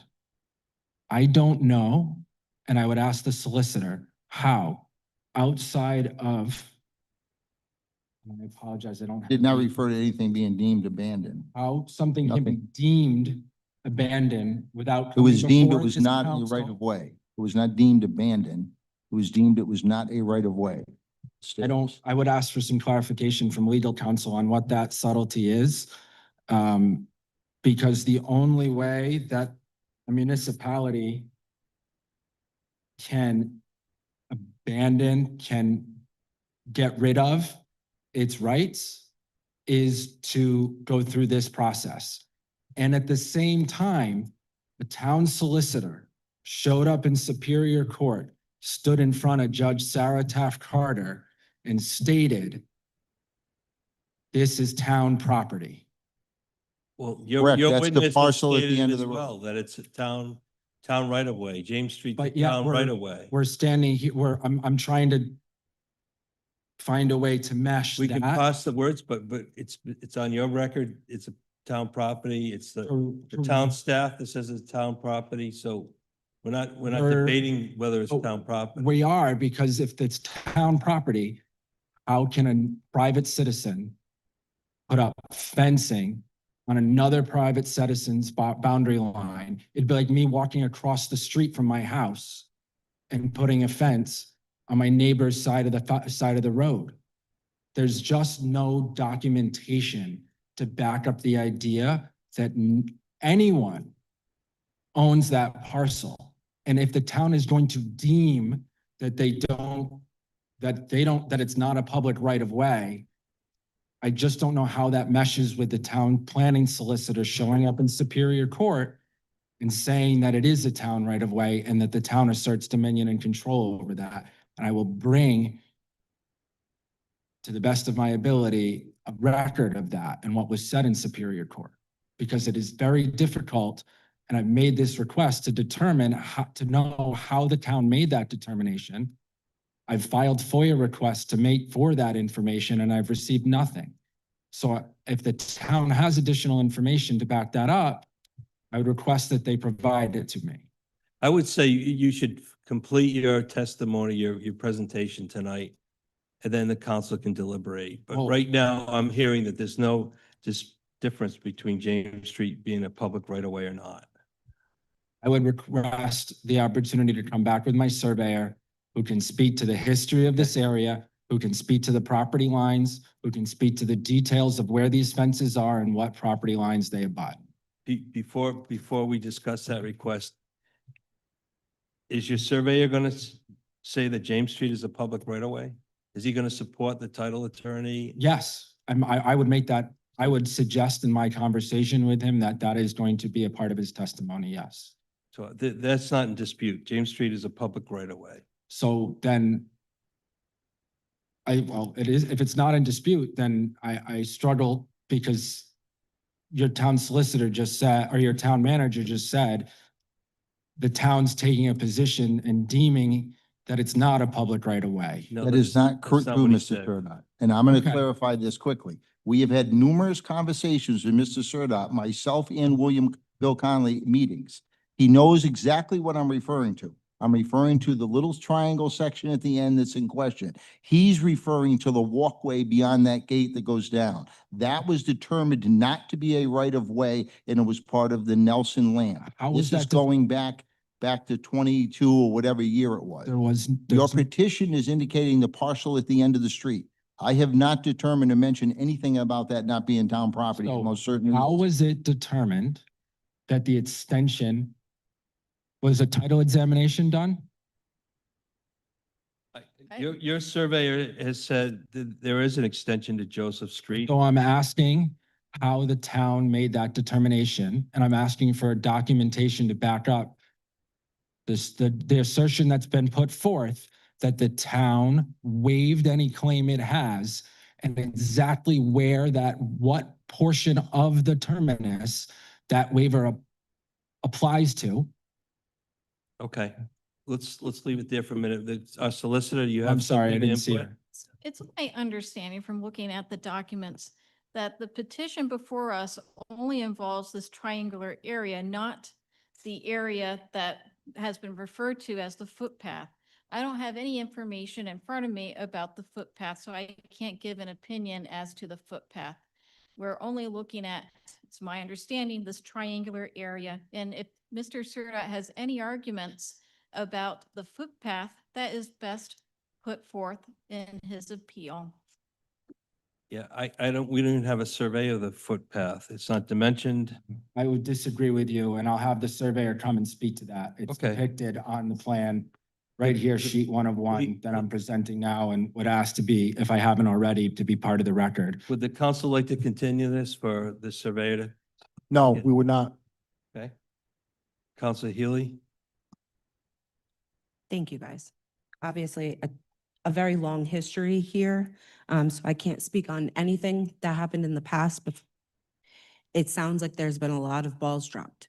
I'm very thankful for the casters for inviting us over. I didn't realize I was the only one that went. I can attest there are survey markers out there.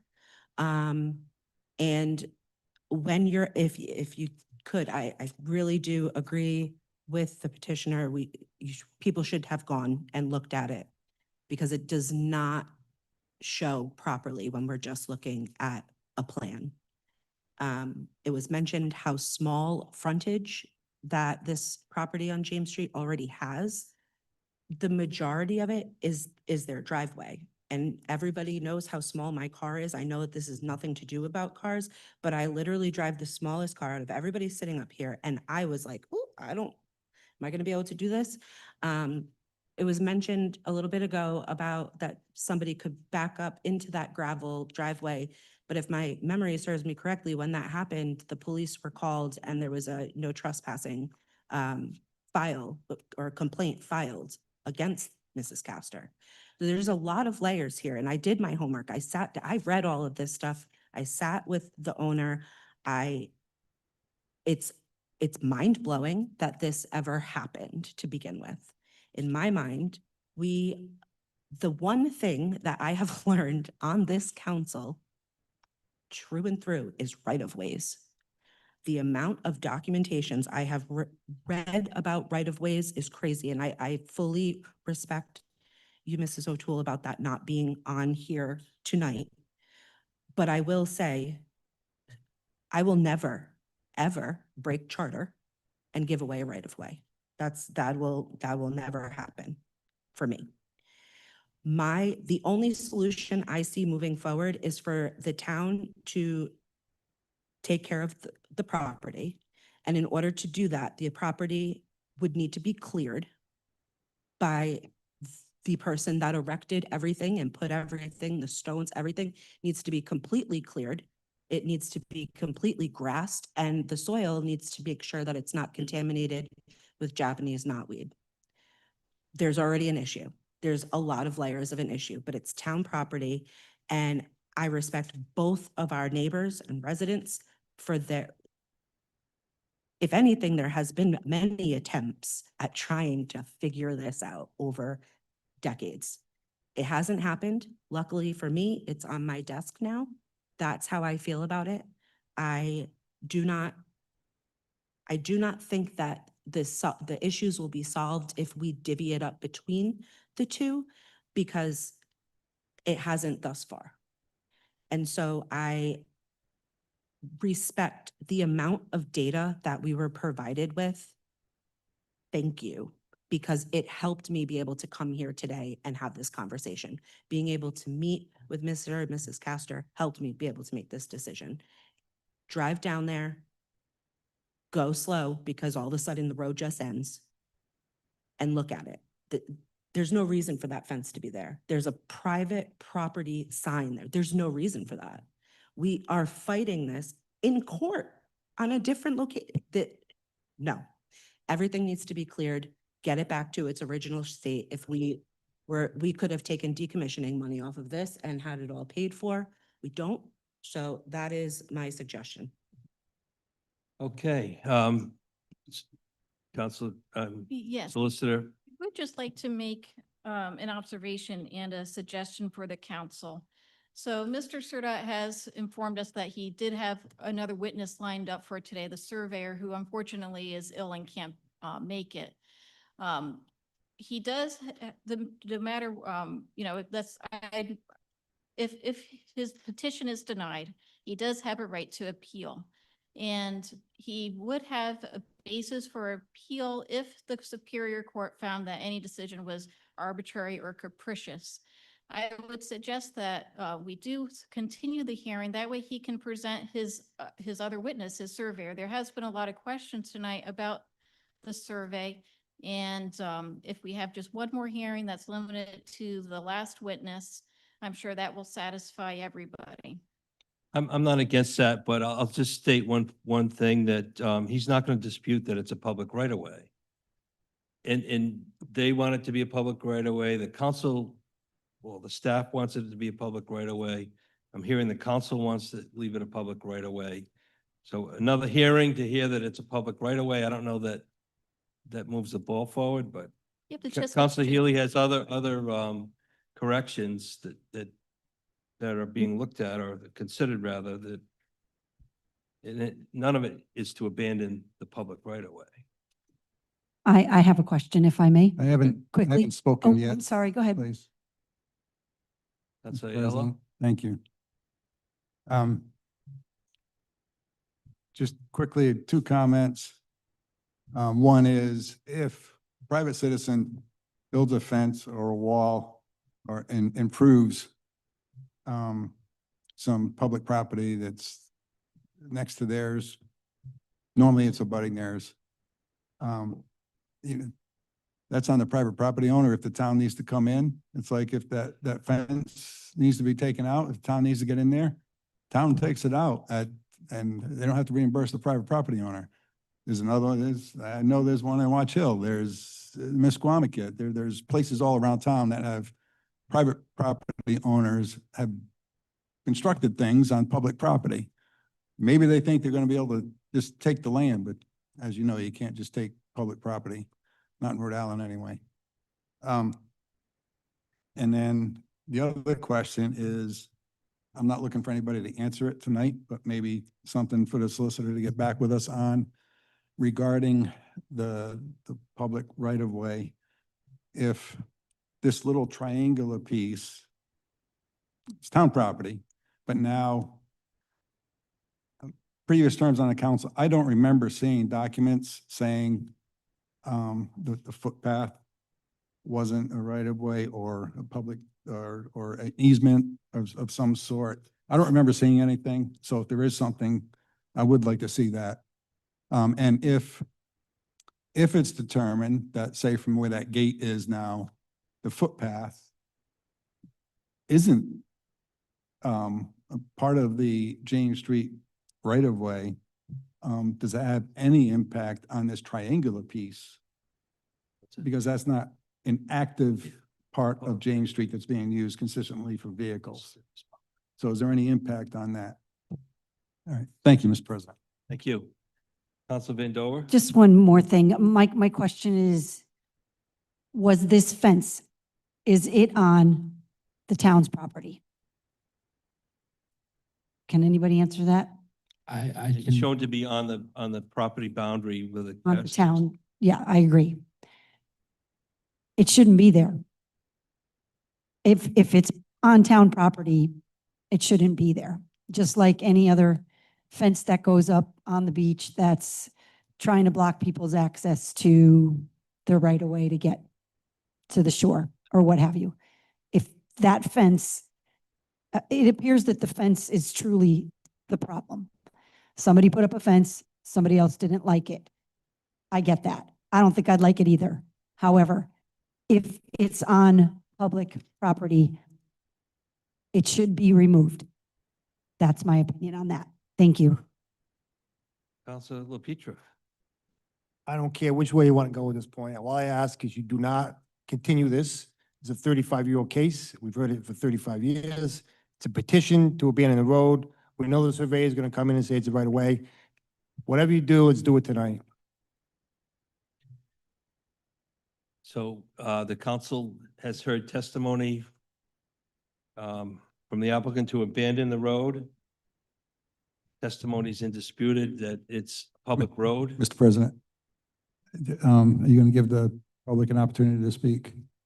Oh, certainly. Yeah, Thank you. and Thank you, just so you Mr. know, Aiello. I'm in favor of continuing it too. Thank you, Mr. Aiello. Would anybody in the public like to speak?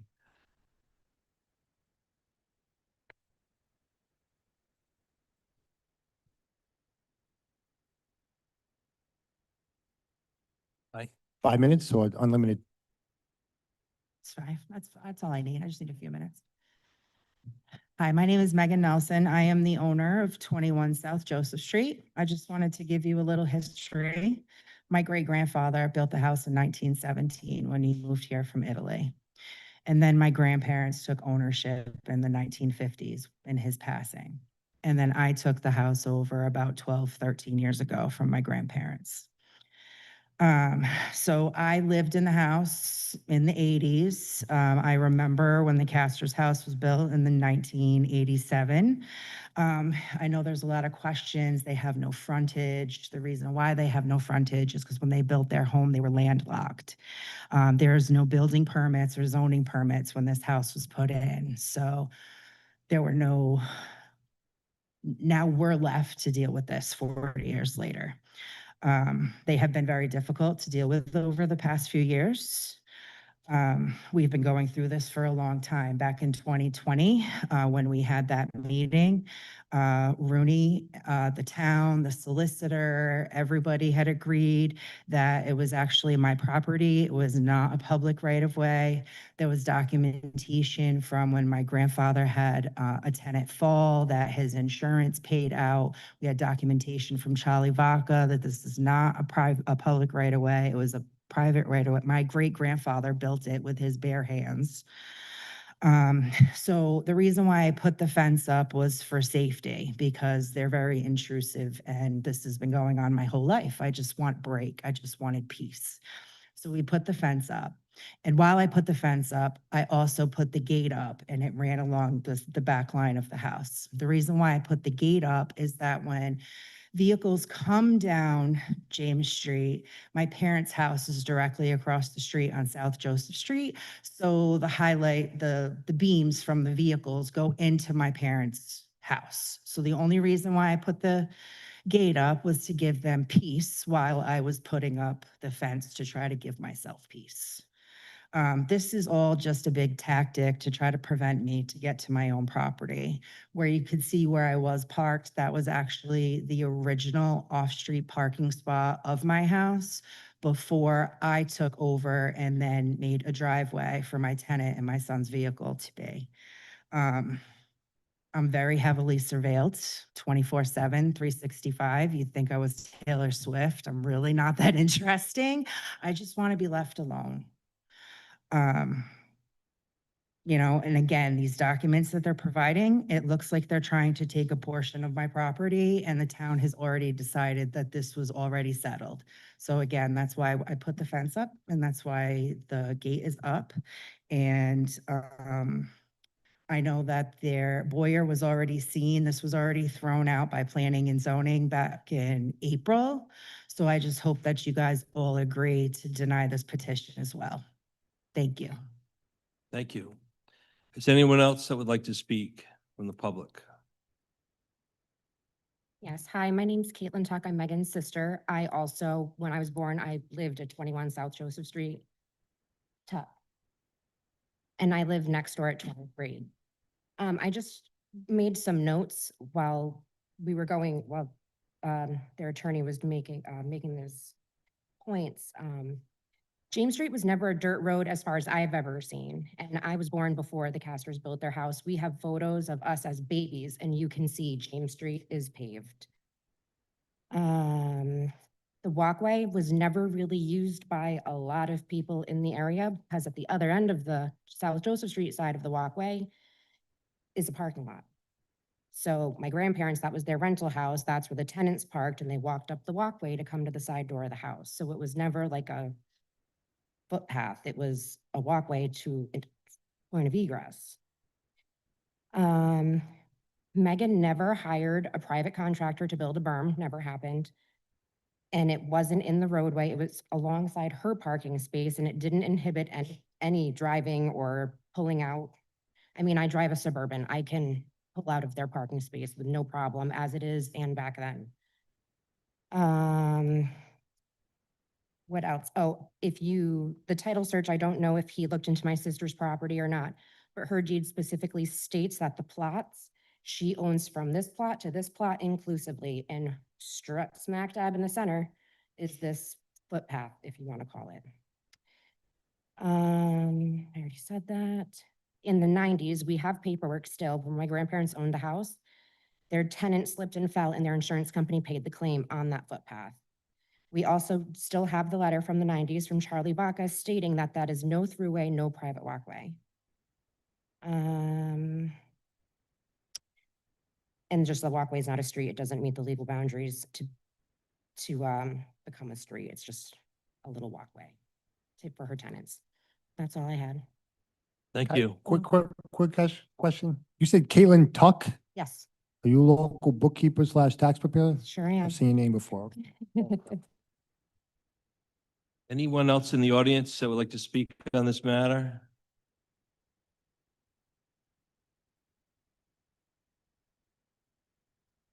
Is there a beach at the end of his property? Anthony Palazzolo, North Stonington, Connecticut. Licensed to practice in Connecticut and California, not licensed to practice in Rhode Island. All of the disclaimers that I delivered earlier still apply. I have no clients with any interest in any Rhode Island matters. That was really something, wasn't it? It's a serious proceeding, isn't it? You won't soon forget it, will you? Abandonment proceeding for a right-of-way? Can we all agree that the only way the town can abandon a right-of-way is if this type of hearing occurs? Mr. Aiello, Mr. Duhamel, I believe you were both on the town council in 2019 when the town determined Niantic Avenue was not a right-of-way, not a public right-of-way, it was private right. Do you recall that abandonment proceeding? How do you think? Just to be clear, Mr. Palazzo, we're talking about James Street. Yes, that's right. I know that you're. This is an abandonment proceeding for rights of ways. Isn't it true? So why don't we go through Under that? Rhode Island law, that's the only way to abandon the right of way is the abandonment proceeding? No one's disputing that. Right. Great. That's the whole point of this whole thing. But when it came to Niantic Avenue on October 19th, Excuse Mr. me, President, October point of 28th, order. 2019. Yes, yes, Tony, Mr. I love listening to this, but this is a public hearing for or against the particular petition that's before us. Nothing to do with Atlantic Avenue. Different night. This is regarding the applicant's petition for the James Street terminus, period. For or against that. That's what the comments need to be restricted to, Mr. President. Point well taken. Thank you. Thank you. And I'm here to talk about the legal and factual predicate for this hearing and consistent processes in the town of Westerly. It came up tonight.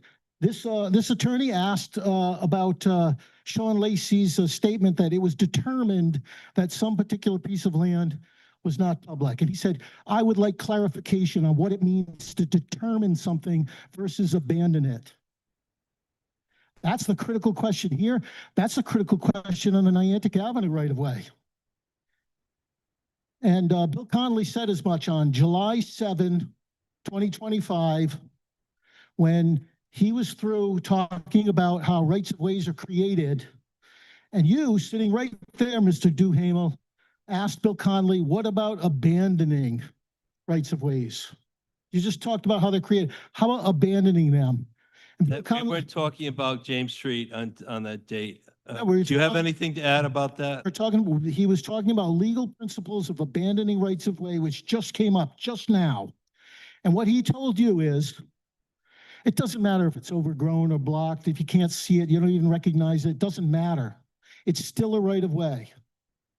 And then you said, what about Niantic Avenue? If there's any evidence that that was a right of way, it still is. And Bill Connolly says, yes, I agree with that. In other words, if there's no abandonment proceeding, then the town of Westerly has no power to abandon or determine a right of way no longer exists. That's the critical Nobody's factual disputing that. question here. It's the same critical factual question with respect to Niantic Avenue, and you are willfully blind to that. The public has given you a mountain of information. There was no abandonment proceeding for Niantic Avenue, and there's plenty of evidence that it was open since August 5th, 1940. Please keep your comments to say James Street, please. Signs right there, and you choose to be willfully blind to all Is that of that. tonight's word, Mr. Palazzolo? It's 9:30. Yeah, Put the sign back thank up. you for your input. You're off topic. On Niantic Avenue right away Mr. because it was Palazzolo, abandoned that's in a enough. proceeding like this. Take a 5-minute You're out recess. of order, Mr. Palazzolo. It's Okay, 9:30. Do we want to extend the council or do we want to just I'll end it? entertain extending it for 10 minutes. Discussion. Do we think that we could, for once, take a vote on something that seems pretty obvious to me? I mean, well, why are we going to bring this back to hear it again? 35 years, we're suddenly going to recreate the wheel in this case? Really? This is what we want to take a stand on and hear a second time? So please, could we just take a vote on this tonight? If we take a vote on this tonight, I'd like to extend. Going by the solicitor's recommendation, that's my feeling. Well, sometimes solicitors make wrong recommendations. It's been known to happen. Do we have a motion to extend the hearing for 15 minutes? The meeting, not the, oh yeah, we have to extend the meeting, which enables that. So I'll make a motion to extend the meeting 15 minutes. Motion made, is there a Second. second? All in favor? Aye. Or extend the Any curfew, opposed? sorry, clerk.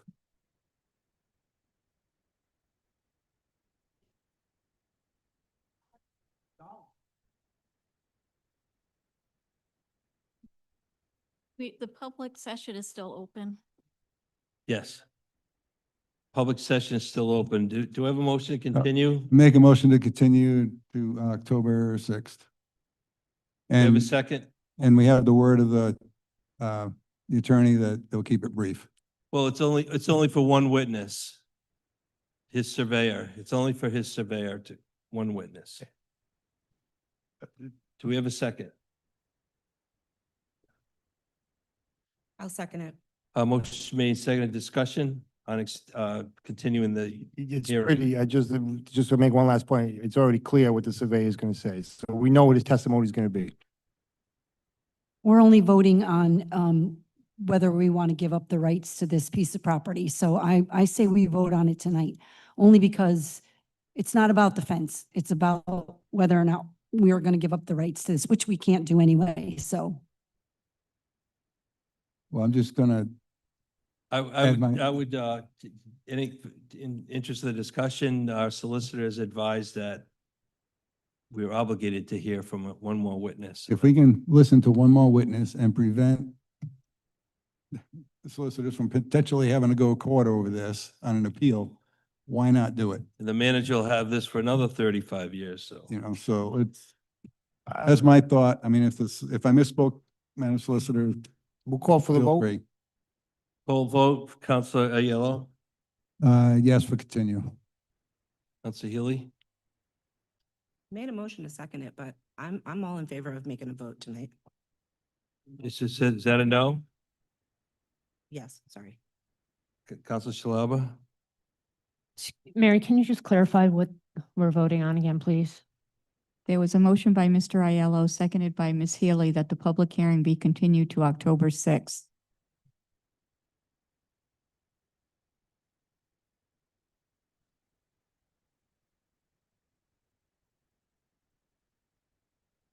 Yes.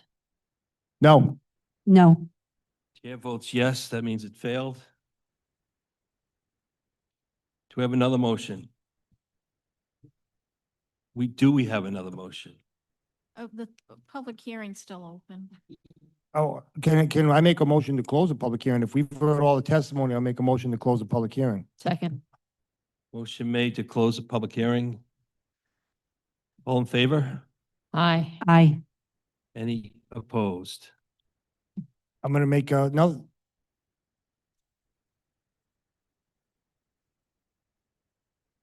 You caught up?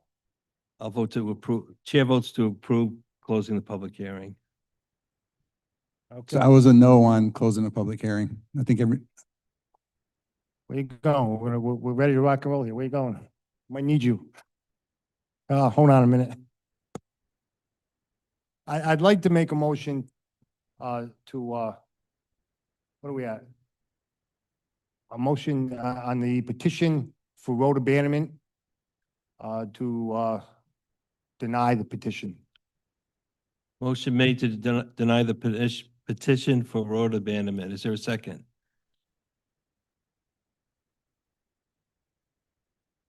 Well, wait a minute. We might have to wait for somebody to come back for the bathroom. Let me pull that motion back for a minute until we have a full council.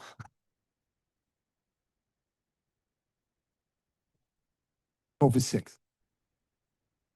A 5-minute recess?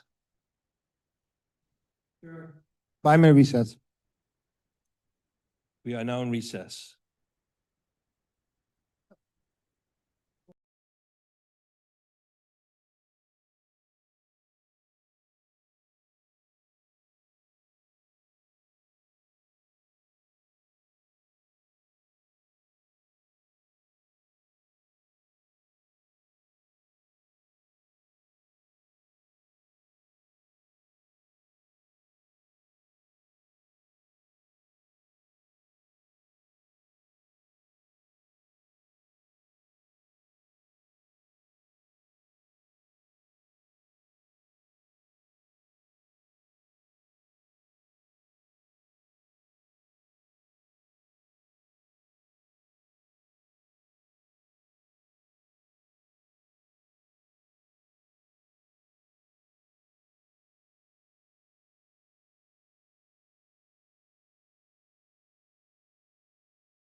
Thank you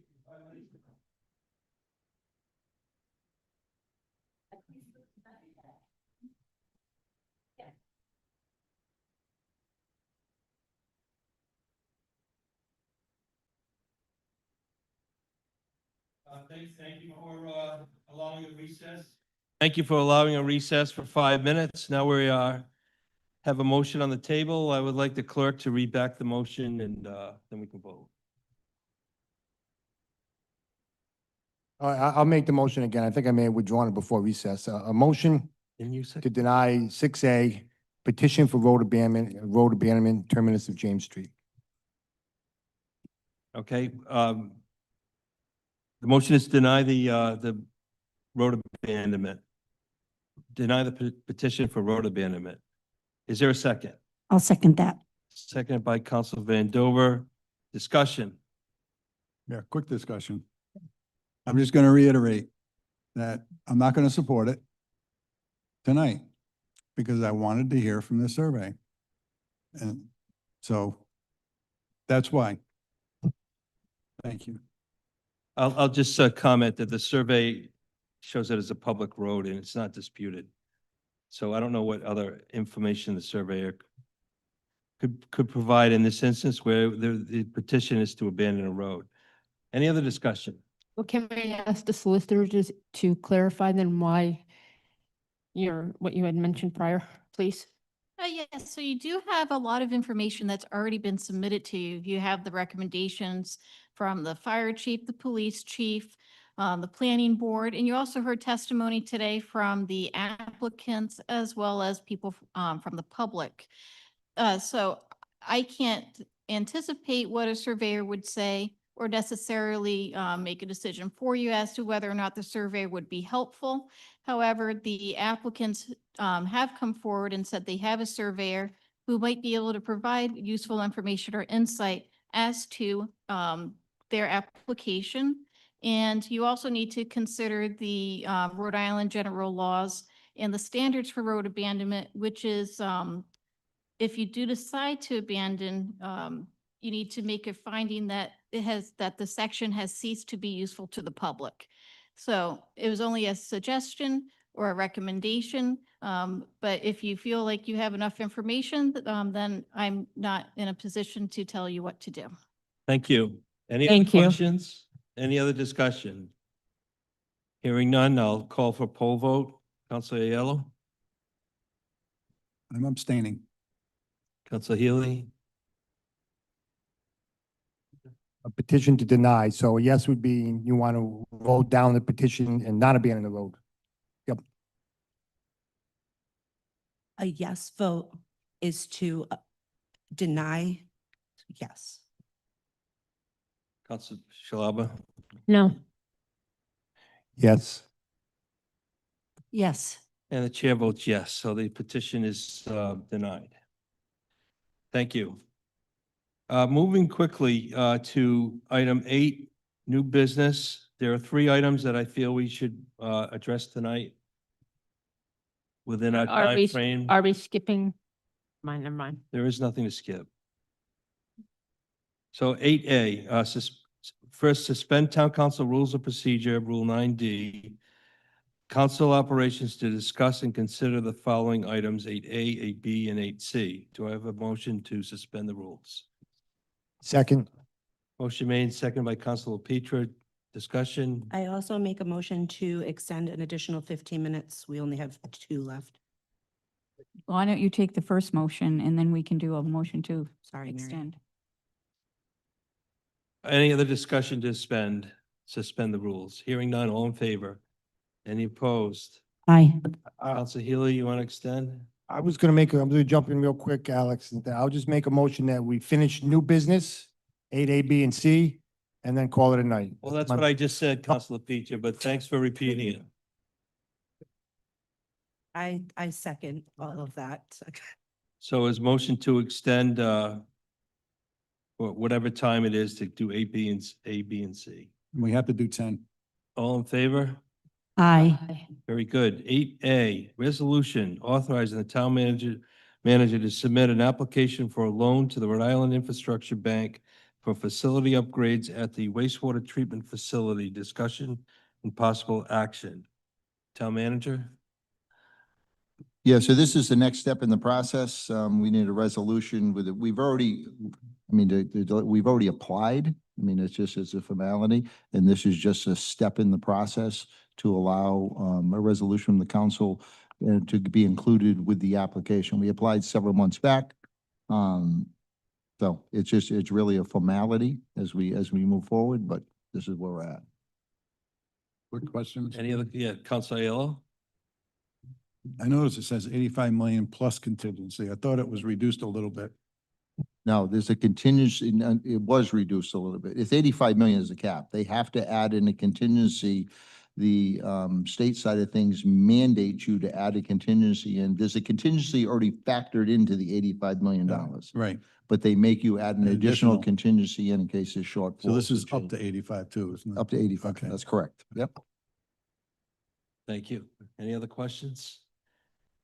The Hearing, motion to approve the resolution. Second, motion made, seconded by Councilor Petra. Discussion? Yeah, and I'd like to amend that motion to require the state to pay half.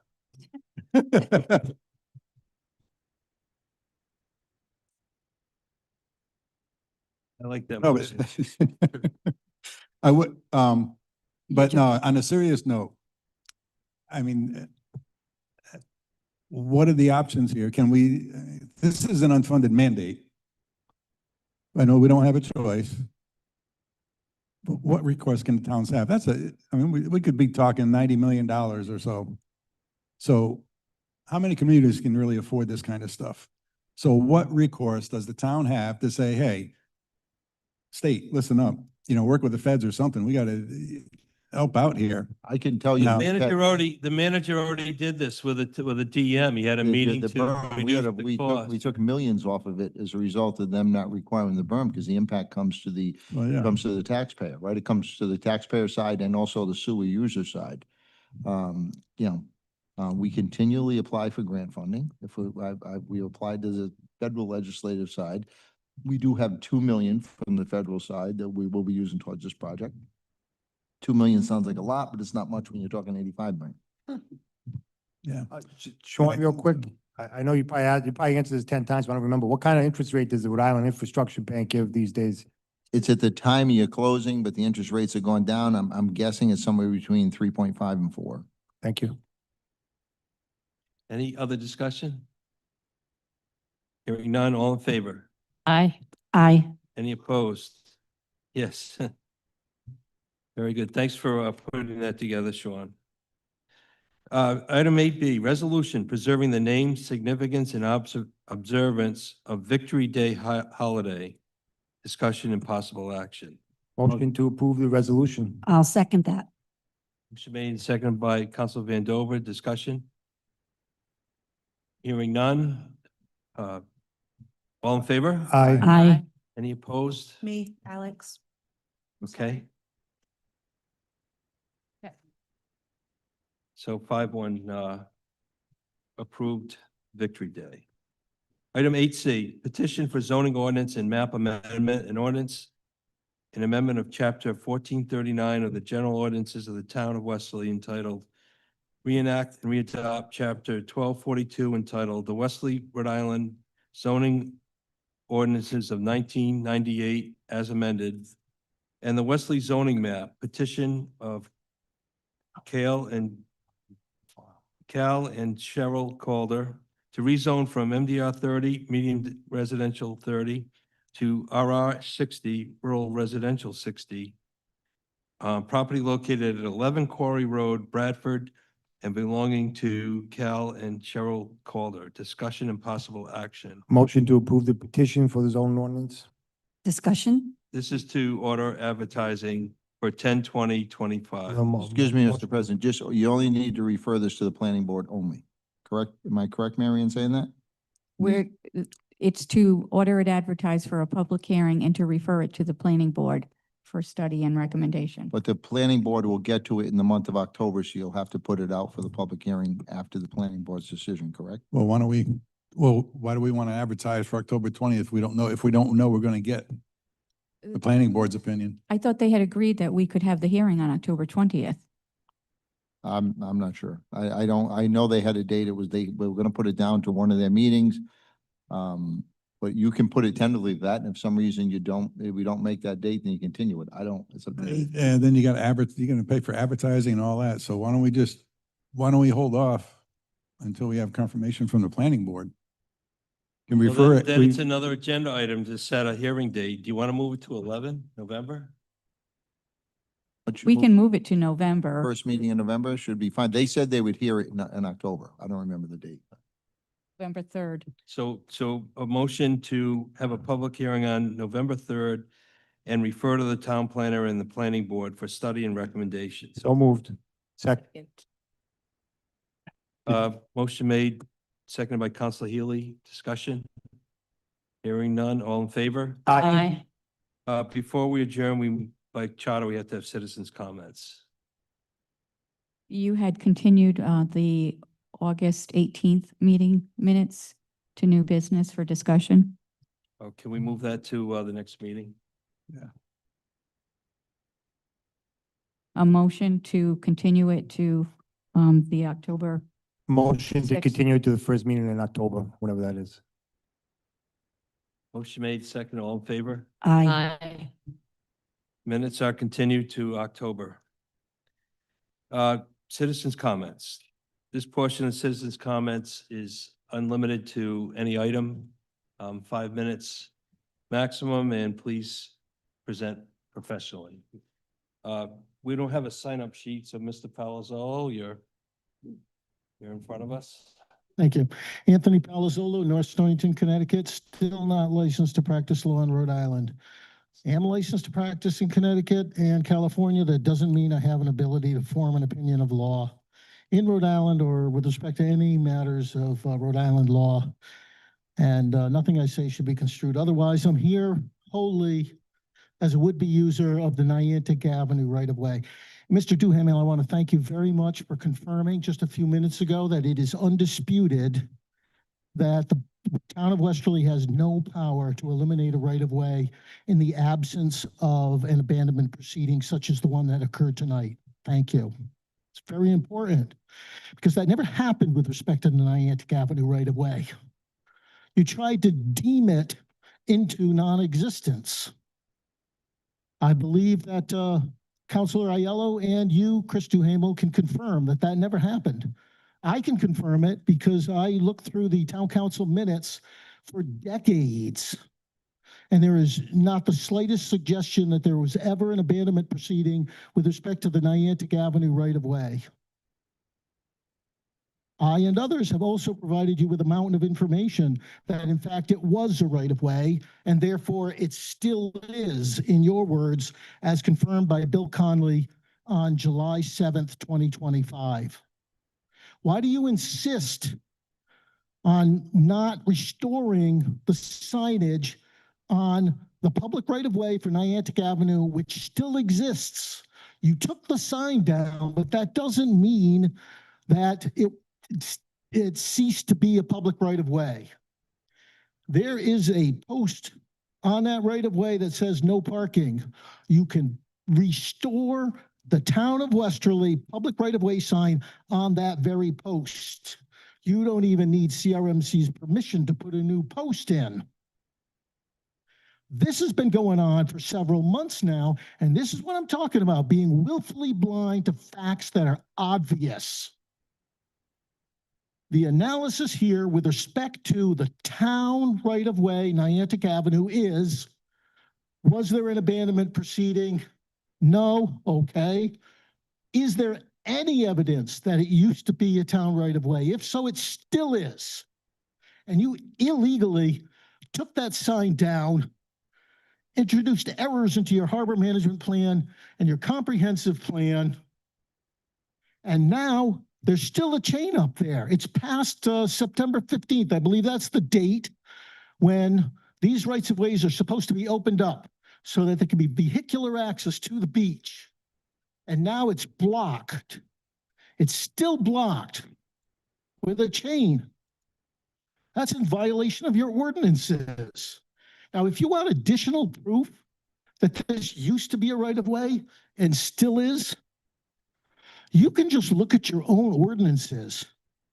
Because aside from the fact that I gave you all more than a dozen examples of parking ordinances passed by vote of the town council indicating that the town of Westerly was prohibiting parking on Niantic Avenue, including the public right of way, that's still the status. You can look at your current ordinances. You don't have, the only research you have to do is look at your parking ordinance.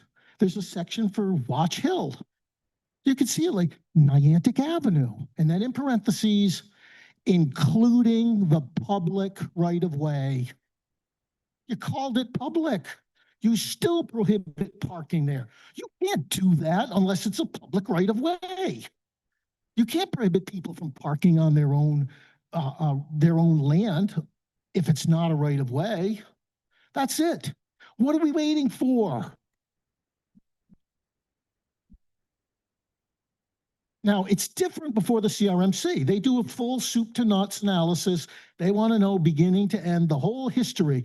But here, all you need to know is that the town did consider this a right of way and still does. And there was never an abandonment proceeding like the one you just saw tonight. Please restore that. Thank you. Thank you. Is there anyone else in the audience that would like to speak? Seeing none, I'll entertain, council's response. Mr. Palazola, what you say makes a lot of sense to me. As a council, I think we've agreed to give the solicitor to October 20th. That's less than a month away. And depending on what his findings are, maybe that night I'll make a motion, or at least if a general referral to put the sign back up. You make a lot of sense. We never did abandon it, but we have agreed as a council, less than a month. All right, we're going to give the solicitor a chance to research this. Thank you. Any other councilors? Of course. Thank you, Anthony. Appreciate it. Thanks for coming out. Anyone else? Thanks for keeping it brief, Tony. Thank you for coming and always telling us and keeping us in line. Go ahead. Yes, thank you, everybody. Thanks for hanging out. Mr. Entertain a President, motion to adjourn? wait a minute. Just so the clerk doesn't have to repost the council reports, I didn't really see much on there that we had to, was there anything that if there's nothing on there that we have to just make a motion to not continue, not just to drop those? Make a motion to accept them. All right. The town council reports, just so she doesn't have to repost them. It was my backdoor chance to take talk about the Columbus Day Parade. I wanted to say some things. Yeah, I had something I wanted to address as well. So, We'll still talk about the Columbus Day Parade next time. no, it's not the Columbus Day Parade. All right, whatever. Any other comments? I guess there was no second. Is there a motion to adjourn? So moved. I'll second Made, that. seconded by Council Van Dover. All in favor? Thank you. We're adjourned.